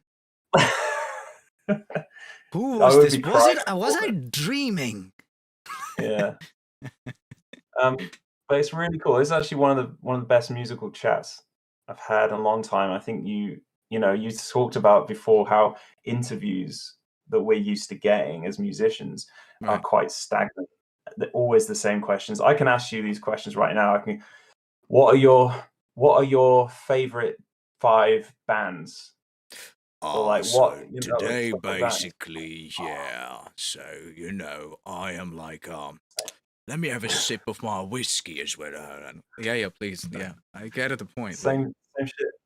But this is a musician interviewing a musician, and we know we can get a better interview out of each other in a way. Right. Do you know what I mean? Because we know what's going to interest us, which hopefully will interest other people. Precisely. Um, Precisely. yeah. What I'm interested about to know as well, like, where was the point that you started? Like, you have a good following on YouTube as well, right? So I have started to lift off YouTube, let's say, a little bit this year. I did make the channel about 3 years ago. I had the channel for a long period of time, just like everybody has, because you are watching YouTube and your Gmail account is linked and all that kind of stuff. Yeah. But then after the Wintersun stuff, I wanted to pursue that forward a little bit, but then I backed out because that's where I lacked. I lacked of making videos. I lacked Mm. editing them and so on. I was just so focused on trying to make myself like a musician that Yeah. I forgo those things. Where was the time Yeah. that did you start YouTube like thinking on spot that, hey, wait a minute, this could be the next thing. I have to get my feet in. So, yeah, I've never considered myself to be a YouTuber, Mm-hmm. really. That's never been my priority or my focus. But I think I started my YouTube channel when YouTube began, like 2006. I think my YouTube channel, my first video was like 2006, I think. Wow. Wow. Yeah, so I was like, one of the first people playing guitar on YouTube, but I didn't Damn. ever Nice. really pursue that. Can you imagine if I did? Like, I Yeah, think that to man. I mean, myself, like, damn. Andy, yeah, what because the I put hell, up, man? It would have been nice. Like, finally, you could have invited me on your fucking yachts, man. What yeah, did you do, yeah, I man? know. I threw it away, didn't I? I threw it all away because I thought stupidly that composing music was more important, and now I know it isn't. Now I know that putting up reaction videos and things is more important. But I I basically started out by doing video game covers and remixes, like guitar Oh, covers of like cool. Sonic the Hedgehog or Streets of Rage or something, and I put it up there. And like I remember that like Sonic the Hedgehog got like 120,000 back in 2006. It was Wow. huge, and I was like, whoa! And then I did this Streets of Rage remix, and that was like now it's like 150,000 views, and I was like, but back then it was still like really big, and I was like, wow, Yeah. okay. And then I just thought, but I'm a composer and I'm going to compose whole albums, and Right. spent years doing that instead. Let YouTube slide a little bit. And then every now and then, every few months, I'd put a little video up, but I haven't got time to do YouTube full time. The people, Right. like these people who are really successful on YouTube, and you look at them and you sometimes think, they're a bit of a hack. You know what I mean? They're just a bit of like, they're not really that great. But dude, the time and effort that goes into that shit, like putting out 3 videos a week on YouTube, It's hats off. yes, It's hats doesn't off. matter what you do. Hats Right. off to those people. Yeah, Absolutely. I Since should I've do more. But since I've started to do the stream thing as well, I've been like, holy shit. It's like, yeah, it's whoa, like the complete a tricky game to get. spiraling around. Totally get it. Like, so you're saying that Yeah. you should do it more, but so you do have the feel that you are capable of doing that. You want to do it as well. It's Yeah. not your main thing, but you definitely feel that you want to do it more. Yeah, definitely. I have an amazing following on YouTube. I'm not talking about numbers, right? I don't have a Right. huge number of people, but the people are so loyal, and I Mm. really, you know, I'm really appreciative of that, and the fact that people are still with me since 2006 who want me to do more video game covers and stuff. Like it's amazing. Right. But yeah, it's kind of like everything's a juggling act. Everything is like when you're a musician, everything's up in the air. I'm doing videos for YouTube over here. I've got Patreon stuff going on. I've got albums to actually write, which should be the priority, really. Like composing has always been priority for me because it's like that's why I do it. And as soon as you do other things, you start to get a bit lost. Right. Your time starts to go into other things, and suddenly you're like, oh, I don't even have time to play guitar anymore. Like that's the feeling some days. I was like, Right. I've got a vlog to edit. I can't even pick my instrument up today, and that Mm-hmm. shouldn't really be how it is. But the game's changed. We got to be modern. We got to think modern now, and I Yeah. don't mind it. And also, I'm a frustrated actor. I wanted to be an actor, for so many years as well. I wanted to be. I could definitely, Me too, you. dude. This is Absolutely. What the hell? this is, This is yeah. fucking crazy, man. You're kidding with me, Yeah. right? It's like looking in a mirror, dude. Damn, man. But have you acted? Like, did you take part? Like, have you been in commercials or something like this?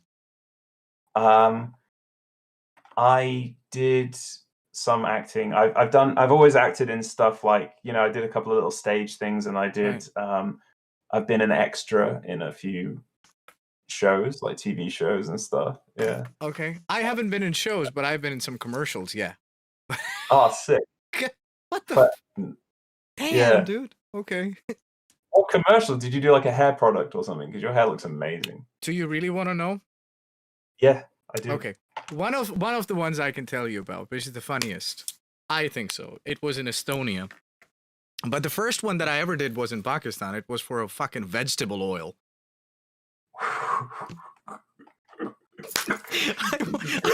I was a kid in that family, you know. Yeah. And I was very sporty, so they filmed me playing football. They filmed me doing a fucking, one wheel thing on the bicycle as well. And I got paid for it as well. That was my first paid acting gig ever. But yeah, the That's amazing. Estonian one was great because I did get paid for that. But Yeah. I was tried to be hired as a butcher. Now, this was for a grocery store, which is And you're vegetarian. I'm a vegetarian, yeah. And I was trying to be hired as a fucking butcher, and I told them, like, guys, well, I mean, for the sake of my personal reasons, I wouldn't like to be a butcher, because the reason that I'm a vegetarian are completely different than being like, oh, it's so fashionable now, I just love me greens. Of course. So they changed me and made me a fucking apple farmer. They're like, what the fuck? So apparently I became, from one of the mains in the commercial, became a fucking extra who had literally 1 second of a screen time. But is this on YouTube? No, but I'm getting there. Like, okay. I'll let the chat find it somewhere. I'm not gonna tell where it is. It's a store. It's a grocery store like a Walmart in States. It's in Saudi Arabia. The store's name is called Panda.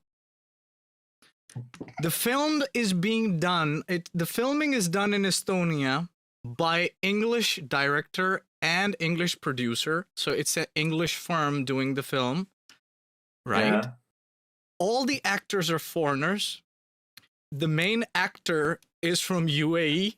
Actress is from Russia or like Uzbekistan or somewhere.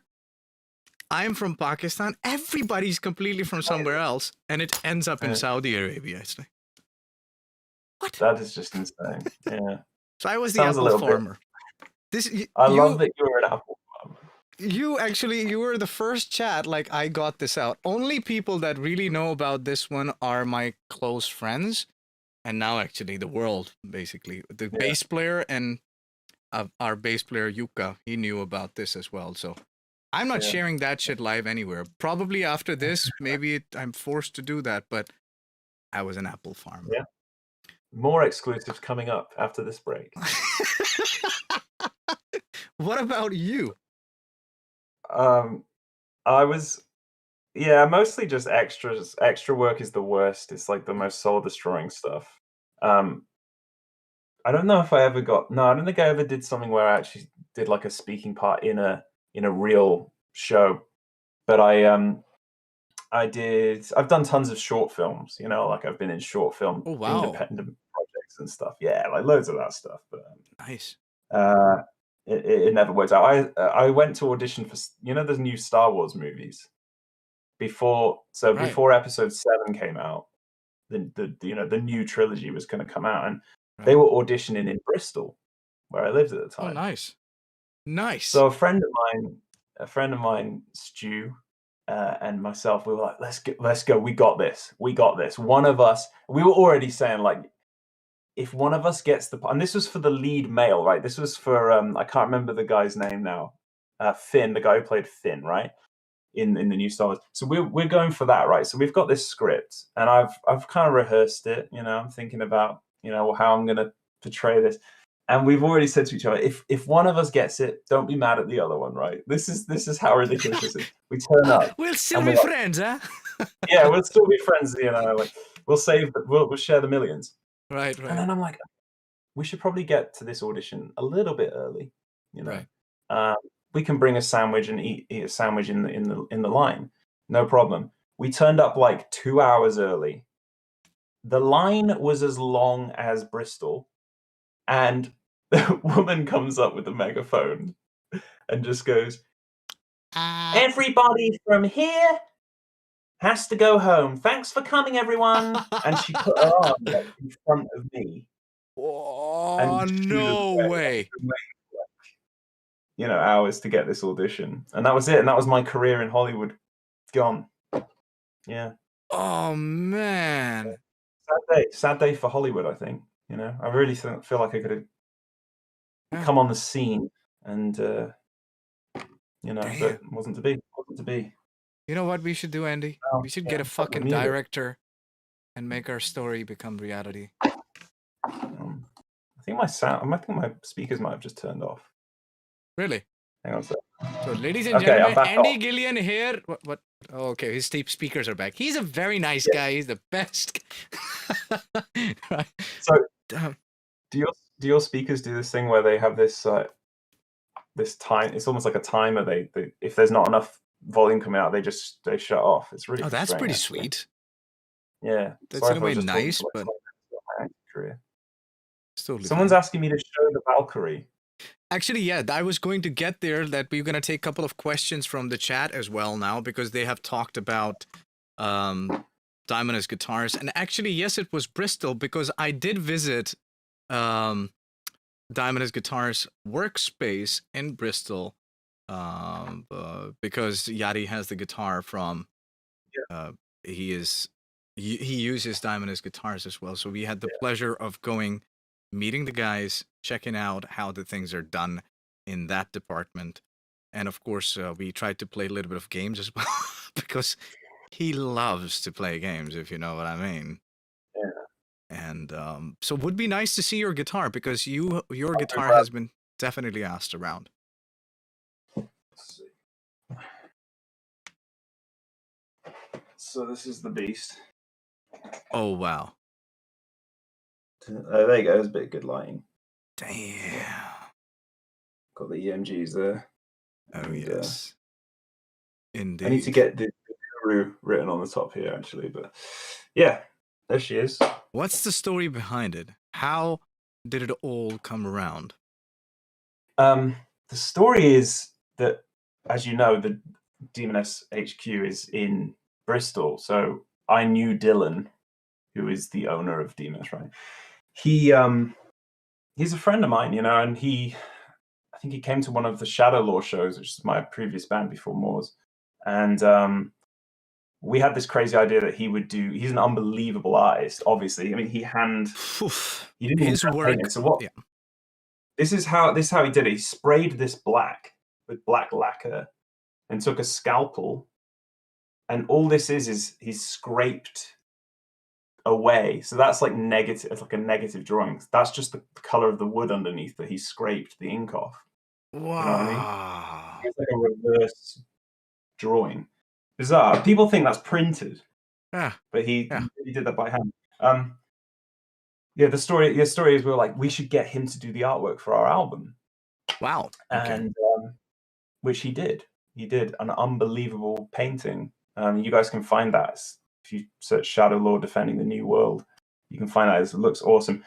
And then it was kind of loosely agreed that at that time we were he'd just started Demoness guitars, and we were like, oh, should we endorse, you know, you could endorse Shadow Law? And we're like, yeah, we're gonna do. And then it kind of just didn't really materialize. But then eventually I was like, do you want to, like, you know, I've just joined Mors Principium Est, because Shadow Law kind of went to shit, and oh wow, want to make me a guitar, and we kind of designed this guitar together, and that's it. He's one of my, you know, he's one of my old friends, really. Right. Dylan. So the first time I met Dylan was in Bloodstock Open Air, because he came visit us when we were playing in 2017, if I remember it correctly. I think it must be 2017. And sure. Yeah. And then he came to the last show of our Arch Enemy opening tour. And that's where we went and met, like, Dylan's Dylan showed all his work and the things that he does in the, the cavities as well. Like, oh my God, his art is just insane. Absolutely insane. It's Yeah. great. Even I have sometimes even thought about like, hey, maybe, you could do some artwork on my guitars regarding that as well. And he was quite interested Mm, that, yeah, we should do something together as well. I was like, dude, you already have so much on your hands. Just get yeah. Yari's guitars done. We'll see. Like, Yeah. he's like, dude, There's, totally, yeah. there's certain people you meet in your life that, you meet people who are just that extra bit special. I Yeah, mean, do you know what I mean? And he's one of those people. He is the most genius person, like in that field, in terms of art and building guitars and painting and everything that he does. I've never met anyone quite like him, and he's just such an interesting character. He's so because it's just him in this dark sort of warehouse, building these guitars by hand, one at a time. That's why he's got this crazy, people cute. said about the weight. It's like, yeah, Yeah, because this one guy doing it, and right, he's a genius. You can get your hands on one of these guitars. right. You should. Um, Definitely. I just want to say, can I just interrupt so I just saw one of these comments come through just to hijack the stream a little bit. Sure. Someone just said that the song "The Ghost" Ghost, yes. I wrote for Mors Principium Est, they've said here that the song really helped them through the grief of their mum passing, and I just wanted to stop and say, um, thanks for saying that, and that I'm really glad that we could help in some way with your grief, because that's awful, and yeah, I had to just say something. No, that So actually, thanks. I had it right in front of me. I wanted to bring it right after your guitar story because that is Yeah. so nice. I was confused at first that I thought that it is probably from your Shadow. Sorry, forgot the name of the So band. yeah, no, that's yeah, it's from Embers of Dying World, Right, from Mors Principium. Yeah. So that really means a lot. That probably speak for both of us. When you get comments like that, because right, it's the music's bigger than us in a way sometimes, and that's really really special. right. Definitely, definitely. Yeah. And thank you for, by the way, people. Like, I'm sorry that today it's been so interesting to talk with Andy that I have actually been, not concentrating on the chat, though I'm reading and so many questions come in my head and it feels like, the time is not enough for us to talk about all these things because the whole Yeah. point of having Andy here has been that, I would love to know him and we get to talk about things and get to know each other. And of course, you get to know those who don't know Andy and those who don't know me, like things like that. So it's a casual talk in there as well. Now, there was another question asked actually by Reverse Art that how do you get your head around singing new lyrics? Who is that question for, my friend? Would Mm. that be for, I don't know, Yeah, because I don't Artisan? I don't sing so much in the bands that I'm in. So Oh, you see, now we are reminded because of our lovely ADHD thing. We were supposed to talk about EMGs. yes, Ah, yes. ah. So How did what you I come wanted to around talk EMGs? What was, about. I'll tell you actually, it's a good story. Basically, my band Shadow Law, previously to Moors, we were booking into the studio with Frederick Nordstrom to record our album, which was way too expensive for what we were. We were some crappy little local band from Bristol, and we had no right, but we were like, we're gonna push this as hard as we can, and we want the right person to mix it, and we want that Gothenburg sound. And I tracked the album with my PRS at the time, uh-huh. PRS Custom 24. Yeah, which was the only other guitar I really own other than that, honestly. So, and that's in the Really? UK. Yeah, I need to. Wow. Yeah, I'm honest. Yeah, I really need to. The thing is, that guitar is so perfect Yeah. um, Okay. that I've never felt like I wanted to like sign up for a meaningless kind of endorsement. I've wanted to like with another company, but the thing is, Dylan's a one man band, and it's like I know that he can't just hand build me guitars and send them. Like it's just not going to happen. Um, so I've played that guitar. That's the only guitar I've played for the last 8 years, I think.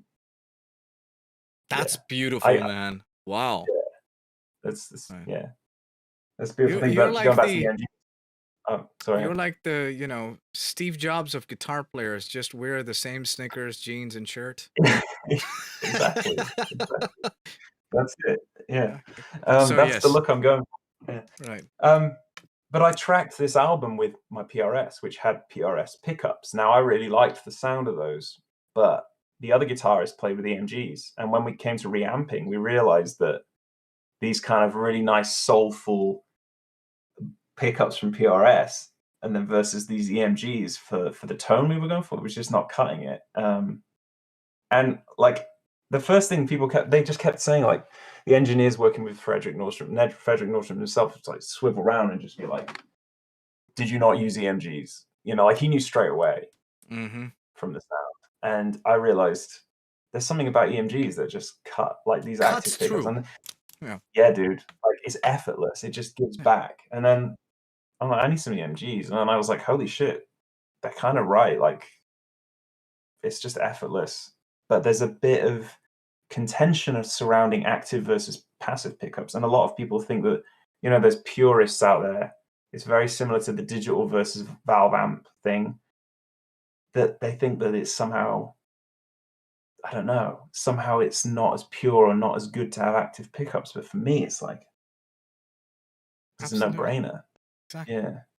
I mean, one thing Yeah. to make everything clear in that department. I've worked with Fishman as well. I've had Fishmans before, but Mm.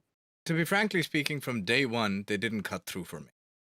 They Huh. absolutely did not. I was in pain with Fishman modern pickups.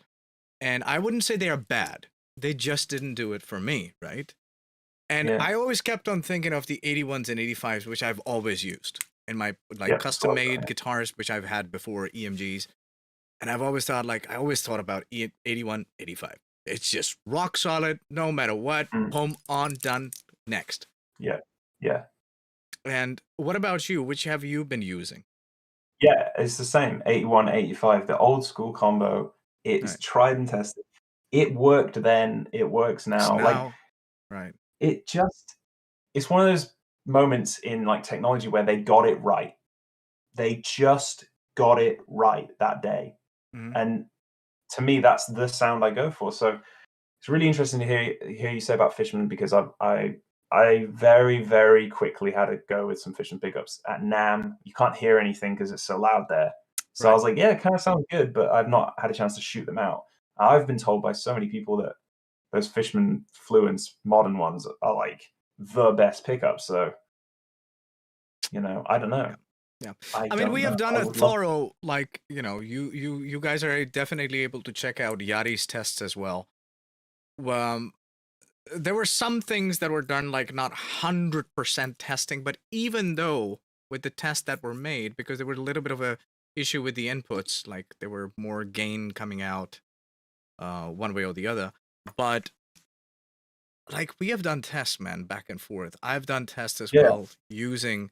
Actually, this is the funny thing that happened to my EMGs when I installed the EMGs, which had been quite interesting. That I've talked with EMG about that as well. So Mm. the wiring, so I've used Yeah. the pots and the wirings on one of my guitars off Fishman. Now, they created a very interesting tone. There are some couple of videos which you would be able to see on Instagram. I've had those wirings, which were from EMG Modern Fluence, because active element, right? So you were able to, use the same 3-plug of EMGs in the Fishmans as well. But for some reason, the output was not oversaturated, and it just became a beautiful sound of its own, but still lacking Mm. that EMG push. Now with the Mm. EMG electronics in, magic once again. So Yeah. for me, it's like it's been cutting through ever since, and it's a dream come true as well that we are now endorsed with the EMGs. At Mm. least me and Yari, we are, but Yeah. I don't have To to me, think of any others. it goes back to the thing we talked about. Like you use Reaper, I use Cubase, whatever. Like it gets the job done the way we want it to, and it's the same with any piece of kit. You know what works for you, and you end up trying all these things, and eventually your path becomes this kind of focused, narrow thing, and it's like, Right. along the way you've grabbed. It's like going down a supermarket, like a grocery store, right? And you're going down the aisle, and you're just chucking stuff in the trolley. Right. By the time you get to the end, you've only got a few things in your basket. Do you know what I mean? And those are the things that worked for you over the years that you stick to. And Correct. EMG is Correct. one of those things for me. Yeah. Right. Yeah, Have you absolutely. tried any other EMGs besides 85, 80, 81, 85 set? Only in guitars I've borrowed from people, but I haven't got the luxury of more than one guitar Right. in Australia. I mean, it's Right. crazy. I really do need to sort that out. But Mhm. but yeah, I don't have the luxury. But I've tried other. I think I tried the EMG X in the 7-string, which sound pretty damn tasty. Right. Yeah, Right. but I'm not really sure. I mean, I'd love to try other ones out, but you're telling me that the 81, 85 still cuts it for you. So I mean, it does. But on top, if we look at the headset, that's a monster. That is a mm, monster. Absolutely. I've been yeah, a big fan of yeah, 57 as well, like on my brown guitar. This one here yeah, that I yeah. call, I actually name my guitar so that, like, there's Stacy, That's amazing. Bear, and then I have Blackie. Then I have Harry as well. My 7-string is called Harry. I love Um, it. I love it. and in 7-string, I have 57 and Yeah, 85 in the neck. And then on the Bear, I have 57 and 60 in the yeah. neck. And that's a Someone monster. someone in the chat is saying 81 and another 81 is the secret sauce. So having two 81s can actually be pretty cool. I like that. Could be tested. I haven't tried it. I've been Yeah. actually, see, whatever works for you in that department, in that sense as well. Mm. For me, 85s has been working. Like for me, the neck pickup sound of Fishman Fluence just didn't do it. I was like, why? Why am I in a box? Why? Yeah. Do you And play much 7-string? Someone's asking me about 7-strings, but I mhm. personally don't feel at home with the 7-string. It just that extra chunk it just doesn't feel like a guitar anymore to me. But I'm dabbling with the idea of maybe I could do a bit more. I don't know about yourself. Do you? I can guarantee you, once you get to it, once you start playing it, you would be like, Yeah. oh my God. Yes. Okay. Yeah. Right. I mean, Yeah. the thing is that I've been loving because my 7-string is 26.5 scale, Mm. Mm. and I've really enjoyed the longer scale in that sense. Like, I really feel at home with it. I never thought about it Yeah. before. And 7 Yeah. string used to be that, hey, I am not even like enough. There's enough to learn on 6 string. Why the fuck do even like, That's kind of my mentality. Yeah. right? But then to have that option with you right there, it just made me go like, in today's world, basically, when you have certain different tunings coming around, like you have, Yeah. it just opened my horizons in that sense as well. That I was able to do so much with the 7-string, and some secrets pouring out that there is some band that I play in might have something to do with something. So just saying out Oh, there. very interesting. Yeah. Yeah. Yeah. Read between the lines, guys. Yeah, well, And the other I question love was it. coming around the way that Kaiser Kaido said, will both of you jam together? Oh, yeah, there is a good chance of that, because that's where I'm going to tell Andy about it as well, because I'm going to start very soon a YouTube series called something something, but it would be regarding that I would learn guitar licks or guitar riffs from other guitar players. So, Andy, you're Wow, that's a definitely really supposed cool to come on idea. that. God, what the hell could I teach you, man? Things that I don't know. Yeah. It's funny, actually. This is a great thing to point out to people is that you could have someone who you think is incredible guitar, like the best in the world.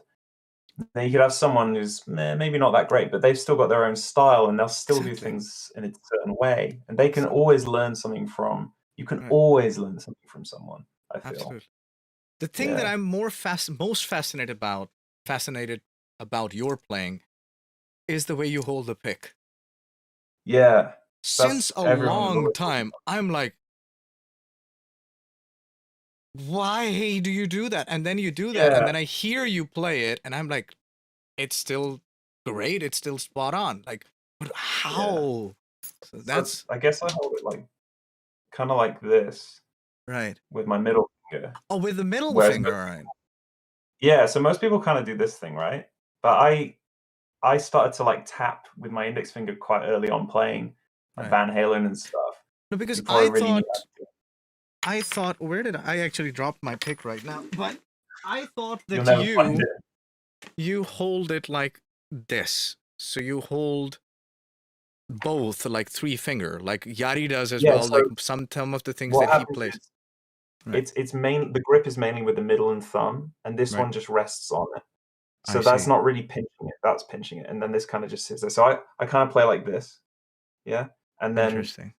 Yeah. yeah, but it's easier to give all those really like half squeals and half pinches because your fingers are already kind of close down, and I really feel like I've got a unique sound from doing that.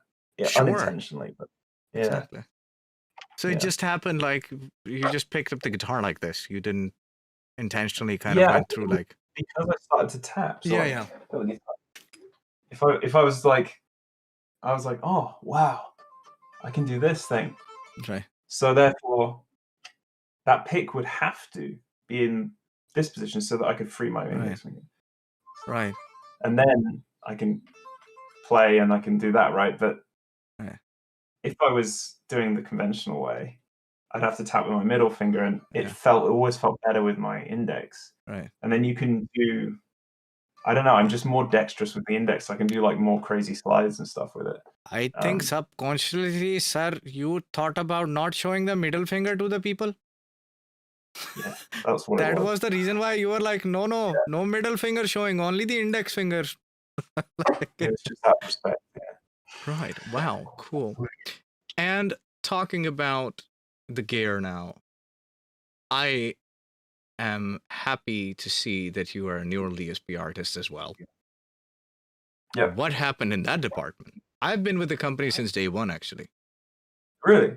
Yeah, yeah, yeah. Cool, Because I've cool. known Douglas for a long time as well, and the day that he made the company as well, we were Nice. already in on it. Basically, Temu already had given the Fortin Yeah, amp for the nameless yeah, suite as well. So yeah, yeah.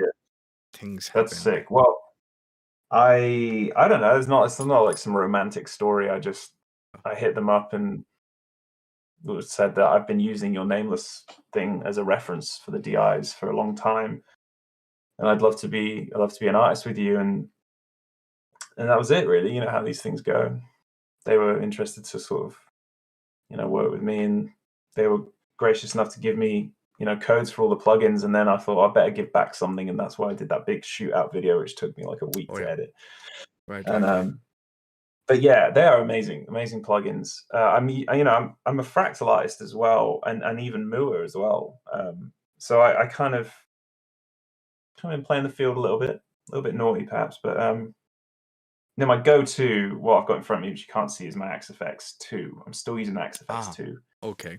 Yeah, primarily that's what I use, but recently the neural plugins have been a godsend. And I've also got back here. I've got a G250, I guess. Oh, This the guy. oldie goldie. Yeah, it's good. It's good. This little thing is good, and it's got like a. I actually had to use this for a wah solo I did recently, which is kind of funny Nice. because I haven't played wah since the Kirk Hammett days of my youth. So that was a Exactly. blast from the past. Right, right. Nice. And what about Any you? What are you using? I'm complete digital man. I mean, as much as Yeah, same. digital I can be, I don't own an amp.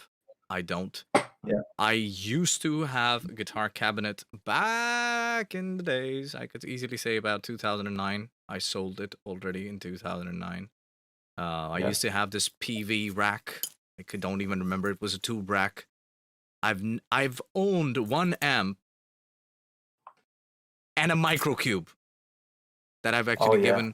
given to our drummer because he has started to play guitar for a couple of years. So he has one of my bands. So I was like, hey, for you to practice these things, do not go buy things. Take Microcube, and Microcube had been great, man, a great practice amp. Back in So the days. we should talk about digital versus. These are all the hot topics. We're hitting on so many hot topics today. Oh yeah. We should talk about that. So the digital thing is very similar to the passive active, argument. And people still, I think, the consensus is most people will say of tube amp is better, right? That's generally what people would say. I personally have a taste for digital sounds, I think. My brother. Same. Yeah, exactly. Yeah. Exactly. So, like, I grew up playing with a pod, and my story of Yeah. my kind of tone quest, if you want a quick brief, we'll go down that road. That Right. was, I had first of all, a very, very cheap Zoom pedal, which was amazing. I can't remember which one it was. It had an expression pedal. It had 2 stomps, and it was just amazing. Fuck, You had man, it. me too. 602 or 605 or something. What was it? Yeah. What the heck? What the fuck? That was my first pedal ever. Dude, you're kidding Dude, me. we are literally living the same life. You know that. Holy fucking shit. Yeah. This is absolutely crazy. My favorite used to be G5 preset. I can't remember. I remember them very well. Yeah. Okay. Fuck. I remember my friend had one that had the 4. It was quite a rare one. It had 4 bang, and there was a tone on there called Devil's Carnival, and that thing sounded fucking sick. And I remember I tried to replicate it. Like I still call one of my tones Devil's Carnival on this Right. fractal. It's funny. Wow. But anyway, I went from that to a pod. The 2.0 pod, the red bean looking thing. Right. And then I was like, yeah, this is sounding really good. And then I jumped to a Pod XT rack. And that, I was really into those digital tones. And then somewhere along the way, I got a Trace Elliot Speed Twin amp, which is some old British, quite a rare British valve amp. Mm-hmm. And it was supposed to be the greatest thing in my circle of friends at the time who were kind of playing classic rock. But I thought, Right. yeah, I believe him, I'll get one. Right. And I was just like, this sounds shit. And I was like, you know what I really need? Yeah. I need a Mesa Boogie triple rectifier is what I need. Right. So I got one of those. I was probably about 16, and I ended up getting a whole stack. So I had the 4, I had the rectifier oversized slant cab, which is rotting in my house in England somewhere. Ouch. And I got this triple rectifier, which is too loud to do anything with. I mean, really. So I sold that. Right. It didn't really do it. And then Right. the one amp that I really fell in love with was obviously the 5150. So I had an original 5150, and I used that live for many years. Nothing came close to that. But then, the Axe-Fx came along. Oh yeah. Oh yeah. And it's like, can I be bothered to lug a cabinet around live? Can I be bothered with this amp stuff? I've got everything I need in this rack, and it was just done. I'm just, yeah. Right. That was it. Nice. Yeah. Yeah, for me, I mean, like, I'm a huge advocate of the digital sound because digital is where you don't get nonsense. Analog would give you nonsense because it's a fact. You cannot deny it. If you want to have a clear 100% tone of something, there is nothing better than digital. Hands off. If you're telling me that analog is better, that's your personal opinion. That's your personal preference. That's you like the sound of it. Sure. Because we have always lived in that way. Like, there would be people who have always eaten curry and would say, curry is the best shit. But then you give them sushi and they're like, curry best. And then you talk with the sushi people and they're like, no, sushi, very good, yeah. Sushi for life, a long time. So no, right? So the fact is food is food. Digital is cleanest, clearest tone you would ever get. Analog does give you that saturation, that certain feel that, to your ears can be the case. But 90% of the people would not realize what is what. Yeah. Yeah, exactly. And someone said in the chat, sorry, I didn't catch who it was. Oh yeah, so Ada says in the chat, like 99% of listeners don't care how it was recorded, you know, Right. and it's true. I mean, we can talk about what we use. It's irrelevant as long as the end result is good. Same with Right. the Reaper versus Cubase thing. Does not Precisely. matter if you get the end result that you wanted. Right. Great. By the way, you read the message from Adder, and this is Yeah. the guy that I was telling you about who have requested you Oh, very really? adamantly. Oh yeah. So Mr. Adder was the guy who Well, had I been want to wanting say to thank have you. you.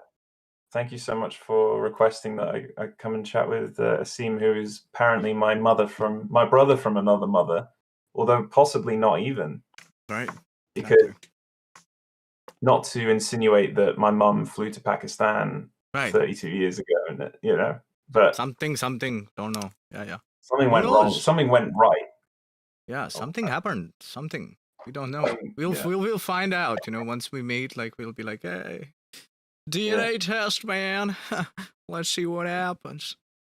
But I mean, that's why I really stick with the digital sound. And somebody wrote here as well that what was it? The magic of a real amp reside with the tolerance of all the component and the placement of the mic. That had some difference. So you're saying that a digital only gives you one sound? What? No, I mean you Reside can with do tolerance. thousands of things with a digital sound today. I mean you can Yeah, change I your mean, place. yeah, I mean, look, It's just what you're after, you know, what you're looking for. yeah, If yeah, many people would say in that sense, like for instance, me after becoming an engineer and trying to understand sound, which I still learn from my lot of colleagues as well, you know. I absolutely, even though I'm able to do things, I always send it to them to get the reference from.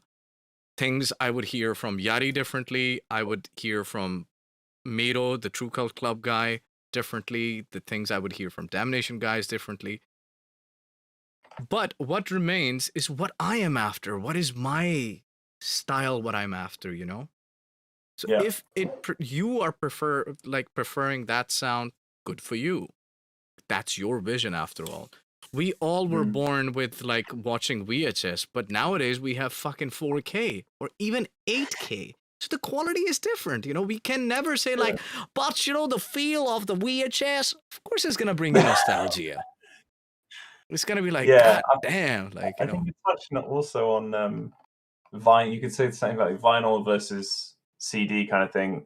right, That is even a little bit even more different because the purists, and I totally understand it. You love the sound of vinyl. There is something about putting a vinyl, big old vinyl disc, put it down.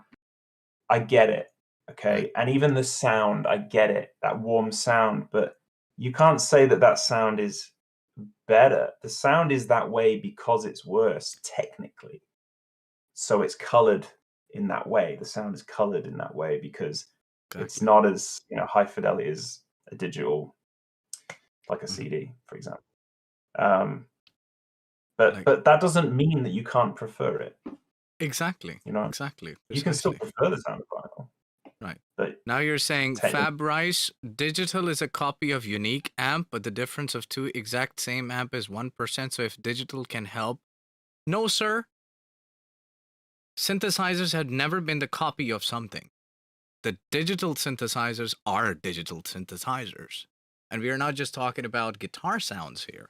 There are many amps. By the way, most of you did not know. Maybe you did not know either, Andy. Please let me know if mm, you did know. The sure. Tosin Ibasi's plugin has been created on a unique engine of its own. It's not a replica or a copy of any amp. And I love it. It's great Mm, sounding plugin. yeah. But while the others are replicas, of course, the copies and this and that, yeah, sure. Because, you know, we have the nostalgia. We are bringing the old schools back. Like, that's why Soldano is out there as well. Like, that's why we're like, oh my God, back in 1980s, I'd love to have a record, like, you know, on Soldano, and now I can buy it again. Like, yeah. Yeah. That's so interesting that you said about Abassi. I didn't know about that. So the other neural ones Yeah. are I like was surprised to copies hear of as amp. well. Yeah, but even more so that I chose the Abassi is one like my favorite for the DIs I was shooting out, and Brother. that's because yeah, and I guess because that they've come together to create something unique from scratch rather than just trying to imitate something. Right. Right.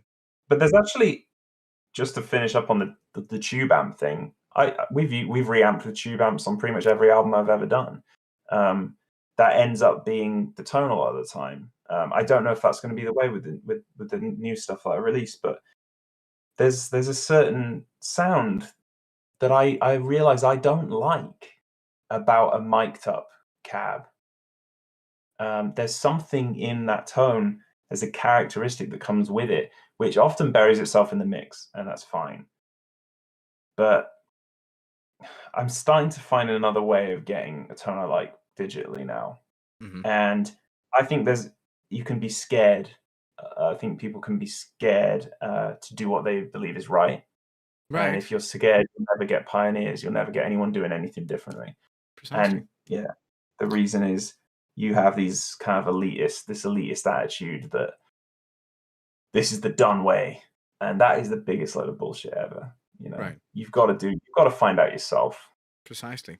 I mean, that's what I give my hats off to any innovation. I'm a bit advocate is that the right word? I mean, like, I really I advocate innovation in that sense. If you innovate something, I'm all up for it. That is one of the reasons why I went from Android Google Pixel phones to iPhone, because what iPhone 10 did was iPhone 10, not intended. iPhone 10 did was a revolutionary thing. They brought gestures inside the phone. They brought so much of new stuff that was not ever present. But of course, Google did a lot of technology as well. That's why I've been like really appreciative in that sense as well. Same with the guitars as well. Evertune, oh my freaking god! Like, is there a better fucking technology right now than Evertune? No, there isn't. Right? Yeah. For me, at least. I still love Floyd, so I'm like big fan of still the old school way. But somebody's gotta do it, you know? We get slammed up because we are like, hey, what is this? We're not used to it. Of course, there are new things we would never get used to or are not used to is the reason we get scared about. Like, what is that? So, but almost it feels like sometimes it's like bullying. You're bullied into believing that passive pickups are the only way. People will actually, scoff at the idea that you're afraid to even bring it up. For a while, I would talk to my friends who use passive pickups. They actually belittle you in their conversation. Yeah. How dare like, you? You use that. Use that. Use what the hell you want. If we want to go back to that Zoom pedal and we can make it work, then fuck you, because we'll make it work. Exactly. So I mean, Yari uses like for his leads as well. Till today, he has used Tone Labs. Like, Vox Tone Labs, like fucking digital tour. Like, how what the good fuck? is digital? Yeah, how good are leads through anything digital? Like I swear, I've always sworn that. Yeah. Right. True. Yeah. Even when we've used tube amps for rhythm guitars, I've always said that's fine, but you gotta let me have my Axe effects for the leads, because nothing compares to that. Like, it just cuts. It's so pure, so good. It cuts through. Right. Exactly. Yeah. So now, Andy, I mean, now I've just realized we have actually crossed the 2-hour mark, which is is nice. Which is thanks. I mean, like, it's we would be sitting here for talking forever, and you definitely we need to do some couple of series like discussing things and so on, whatnot. Yeah, sure. But getting to the ending point of the stream, now there are a few questions I wanted to ask you. Like preference of like gear wise as well, right? So we're talking about strings here. I saw that you're an Elixir guy. Yes. What is the reason for that? I've always used them. All right.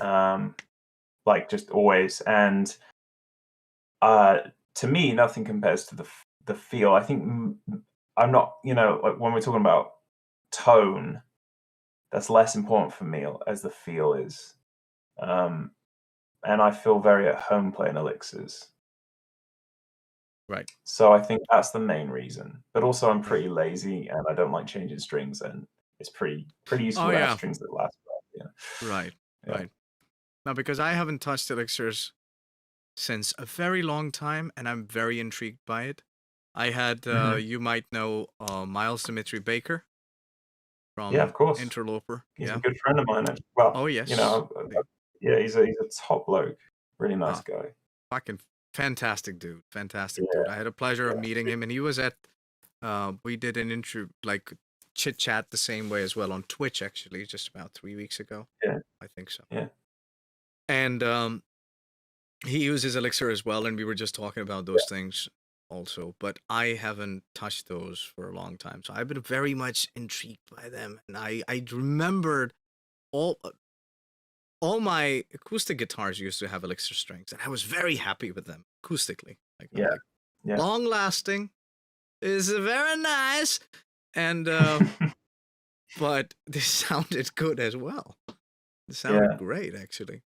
yeah. So it's Well, the thing is with acoustic, the acoustic guitar that just gets left in the front room forever, for years, and doesn't ever change the strings. You right, definitely need a lick on an acoustic, because that right, shit you'll just forget about it. Yeah, you can talk about all this. You can shoot out cables. You can shoot out. I've done it. We've done DI tests with different interfaces. We've done DI tests with different cables, like right. two high-end different branded cables. Come on. I mean, where do you draw the line? Yeah, okay. But how about you just play it well? Like that's, Yeah, at the end of the day, if you wrote something good, you arranged it well, that it's gonna sound good in a mix. You play it like a tight motherfucker. And yeah, you use good gear, but like even the crappy DI signal in comparison to the DI signal I would have had with the Scarlett, like straight in, yeah, it would have sounded pretty different, isolated if you really listened. In an overall mix, who cares? Just get the job done. correct. Get the job done. Yeah. It's not like you're gonna be like, showcasing like, here's the album release party, but wait a minute, ladies and gentlemen, let me put this track. It's a single track. Now listen to the DI. Ah, Yeah. fantastic sound, huh? This came from that cable number 125678. Yeah. I think Like, as what? audio engineers, we do it. We Right, go the extra mile. We do. We right. do all those silly things, and that's fine, because the quest for perfection is something that drives us. What is that thing? Something like you can't get perfection, but it'll get you. You'll never get perfection, but in the quest for perfection, you'll get the best you can be, or some shit like that. Precisely. Or I've Yeah, yeah, butchered, but it's true. So let's do that. Let's use the best cable we can. Let's use the pick that sounded good with the right yeah. pick attack, the strings, whatever you like. But at Right. the end of the day, one thing is going to be way better than all of that, and that's how you turn up on the day and play your instrument. Correct. So Correct. don't stress those things. Sure, shoot them out, pick your favorite, but don't come to me and tell me that I didn't use as good gear as you, because your recording sounds better than mine because you used a fucking cable that cost $1 more Right. than mine, Right. because you didn't play it like me. So Right. Right. I'll now I can give you the things. There's a very good point told by written by Syndicated 85 here. There's a hi-fi store in Finland that Yeah. sells zip ties that are for the best quality, audio quality, and cost 179 euros per one. I'm sorry. I'm confused by what that means. Zip ties, as in So you zip like tie cable. your wah wee wee in order to create that sound from your. What?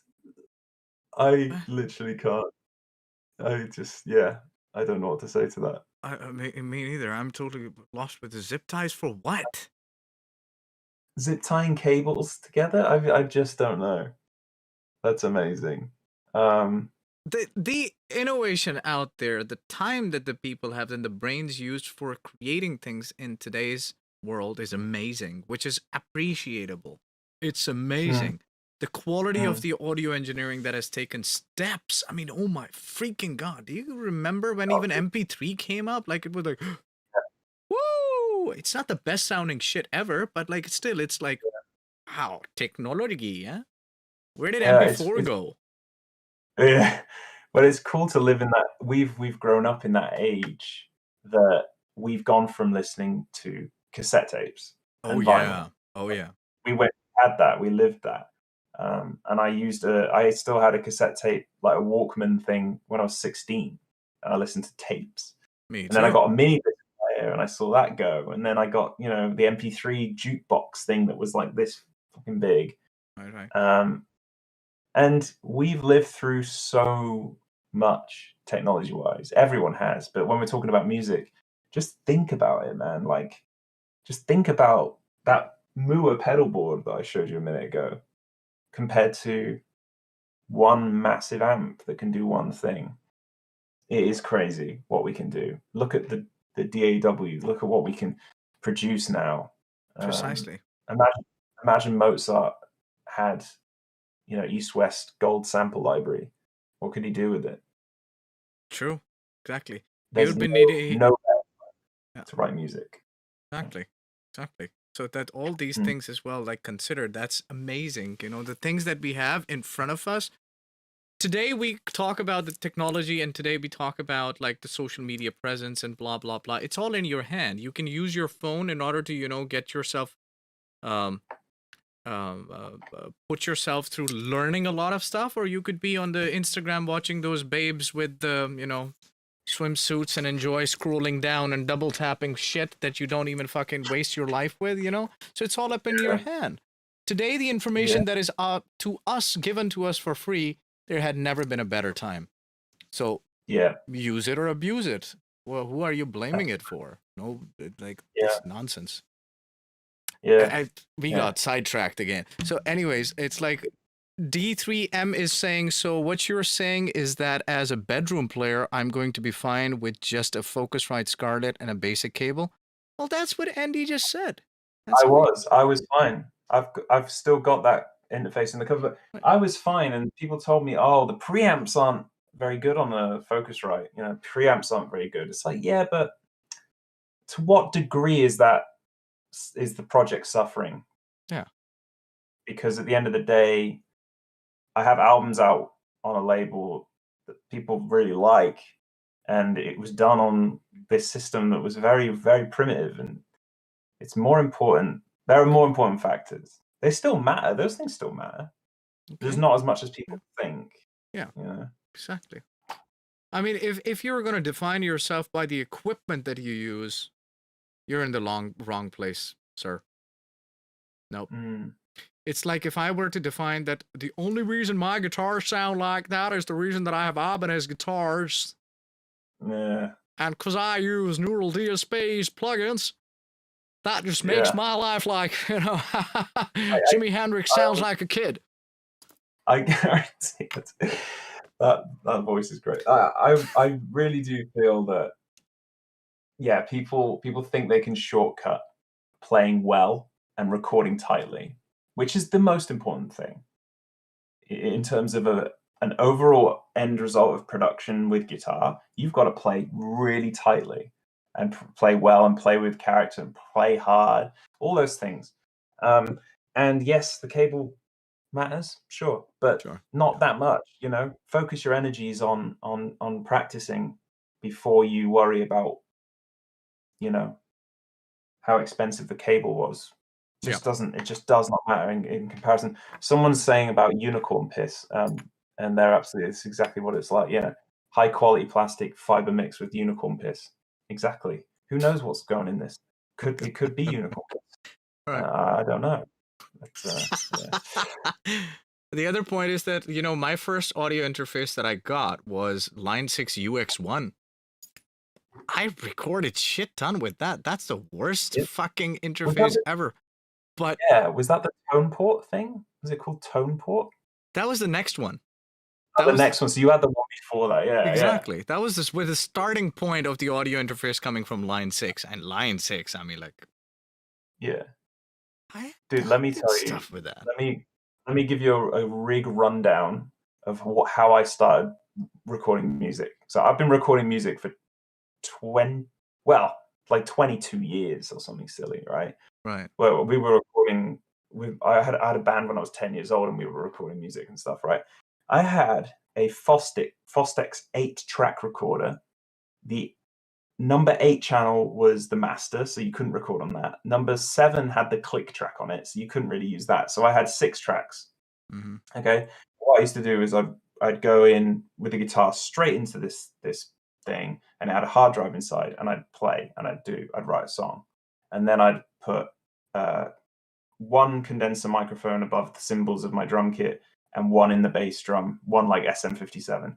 I'd have 2 channels done, play some bass, play some keys.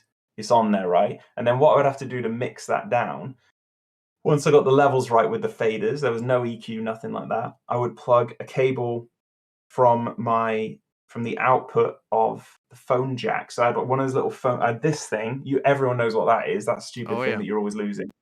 Cable into there. That came out, went into my MP3 jukebox, which was like this big. Yeah. And then I hit record on that and play on that, and that went into that. Then that went on the computer, and then I had my track. I was ready. Now, I was 12 years old. Wow. I found a way to do it. It worked. It sounded like garbage, but you can do it. You can find a way. Now, if I was doing that then, come on, like With you all can the all do this. opportunities, yeah. With all the options and opportunities today, we are in fucking heaven. Yes, we are. I mean, we are in heaven. Absolute heaven. So it's just an excuse, looking at, and that's the unfortunate other thing as well, that today we see so much that is the other problem as well. There's so much of information out there. I was just talking with the guitar player here who is from the Finnish band.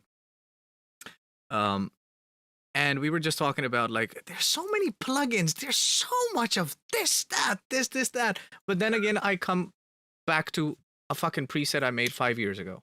And I'm like, yeah, I know. That's it. So, I mean, you got to start. You got to push yourself to do something with something, instead of sitting down there watching the Instagrams or Facebooks and going like, damn, man, I could never be that. Like, stop watching. Do it. Do it now. Get out of here. So it's very important. And slow down now. Get down. My question was meant to be a joke. My playing isn't even to the standard of $1 cable. You get what with the starter. Oh, come on, man. I'm sure you're great, dude. Come on, man. Why you say that? Okay, well, now we are coming to the end part of the stream. Man, it's been fantastic talking with you. It's been a pleasure. And absolutely. I mean, it's a never-ending story, I think. It's gonna be. This is just the beginning. That's what I can tell you. Yeah. So, we have just opened the gates. Now. Well, I feel like we could just talk forever. You're going to have to stop me, because I think we can just keep on going. Right. I mean, I got all the time, but I promise the people as well that I'll be twitching. I mean, not twitching. I'll be streaming on Twitch afterwards. You should get that looked at, probably. Exactly. When you see that Billie Eilish and Phineas, I don't know. Sorry, done name. I don't know. Have multiple Grammy with only bedroom warrior gear. We have no excuse. True that. If Justin Bieber could play that guitar on the streets and become a millionaire, what's stopping you? True. Know what I mean? Well, the only thing is stopping is because he had Usher. We only live in our Ushers. Like, that's our difference. Actually, like, everyone hates on Justin Bieber and stuff. I don't. Yeah. Did you actually see one of those videos of him playing? Like, this is a kid, who's like, he was like, I don't know, 9 years old or something, playing an acoustic guitar in public on a street, singing and playing guitar at the same time. Pretty good. Sounded pretty good to me. And the passion he had. How hating on this guy? Like, for not being a good musician. That kid was Right. killing it when he was a kid, and in public, you know. I got admiration for that. Right. I don't know about the personal life stuff, but fuck that shit. I'm just talking about, you know, he's Exactly. clearly a musician. Right. So And that kid worked okay. hard. You don't get there just like by sitting on your ass and being like, yeah, he's a kid, so we made the kid. Yeah. It's like same with Ariana Grande, for instance. I don't listen to her music at all, but I admire for the fact that they're hardworking people. She is They amazing though. Like she's an example of raw talent. Like right. raw fucking, like, of course everything is, all vocals are tuned in modern production, right? That's just how it is. But she doesn't Even in need it. metal, Like, don't worry about it, people. Even yeah, in metal, very yeah. clearly. We're gonna dispel all the myths for Yeah. sure. Yeah. Okay. But damn, she's like the real deal. Right. Absolutely, man. Yeah. Now I'm going to ask you a very interesting question. This is where the starting point of my community has been, you know, my Discord community, my Twitch community, and slowly and gradually I think YouTube community is getting into that realm as well, which is Syndicated You, 85. Oh my god. are you talking about the Rebecca Black comment? Because I've been biting my lip since I read it. You were like, I'm wrapping up the stream now, so I'm there like, all right, don't say anything. The fucking Rebecca Black's on the screen, Fucking like, Rebecca please, Black. Yeah, she worked hard as well. just- Well, for that one that's song she something else. did. Do you remember that Oh man, she Friday made or all our something? Friday, you know? Yeah, getting down Yeah. Friday. I'm gonna look that up as soon as I Oh man. finish this. Oh man, that stuff is just priceless. Okay, Yeah. so now Oh, this fuck. is what it also Miley Cyrus is a great rock and roll. Where Yeah, are she's you got a good people voice. going to? I don't know. Sure, she's got a good voice, man. Yeah, Why she not? does. She does. No doubt. No doubt. Exactly. Jesus. Rebecca Okay, Black. so the question now is, this is going to be an interesting question. I'm hoping to hear the answer that I'm thinking, but we don't know. That's why I'm going to ask, right? It is a food-based question, Oh wow. right? And we need to know your taste in that. So Sure. it happens with all the guests. You're not an exception here. This is at the end of Okay. the stream. We get to talk about this very important subject regarding it. It has to do something with a pizza. Ah, I know what it's gonna be. Yeah. The answer is absolutely fucking not. Get that What? shit off Are my you my pizza. brother? What the fuck, man? Yeah! Like, people, you heard it. I knew it. I fucking knew it. No pineapple. Pineapple does not belong on pizza. My And I man. will fight you to death on that one. Yeah. My man. Boom. I've said People, it. that's it. Dude, fucking COVID, as soon as it goes away, we need to catch up, man. What the fuck? Yeah, we need to go for a curry and then a pizza that doesn't have pineapple on it. Right. Exactly. Exactly. Oh my god. Yeah. So, Damn, man. There we go, ladies and gentlemen. Now you know. Boom, gone. Thank you. Thank you for coming. Come again. but seriously, it's been an absolute pleasure to chat with you, man. And it's been fun to hang out and meet you. And thanks to everyone who came out and watched. Came out. Nobody came out anywhere, but you know. Thanks for watching on whatever device you're watching on. And Definitely. Awesome, man. Do follow all the links. They're actually in the description of Andy. Go support him. Follow him on YouTube, Facebook. Go get his album. It's an excellent album. I've been listening to it today. I was listening to it yesterday as well. Great stuff. Great riffs. Some of the questions we actually did not even talk about, which we will in some other streams, because Andy is going to come again. We're going to arrange this, that I'm going to learn some stuff from Andy. And we're going to do some game streams together as well sometime, because, you know, Metalheads is around the corner. So we're going to do something about that too. Hopefully when the gates open, when you come to Finland, of course, we're going to then do the in-person stream as well. That'll be excellent. But I have to thank you for coming to the channel, waking up that early, man. You have been a fucking champ. There's no question about it. Thank you. My pleasure. Absolute Thank pleasure, you. man. And I wish you all the best and really all the success as well. And I hope it would not suck ass. Sucks ass. Thank you. Sucks ass. Yeah, that didn't make any sense. It It did, but didn't. the wrong timing. Yeah. So I'll be back whenever you want me. Just hit me up and we'll do this again, dude. Awesome. Awesome. Brilliant. All right, people. Thank you very much for coming. Everybody who has chatted with us, who has listened to us, who has agreed, disagreed with us, because that's the part of argument, arguments and so on. Learning from each other, the most important thing to do. So thank you. Take care. Have a good night. Guys. Good morning to Andy. And we will be seeing us sometime later.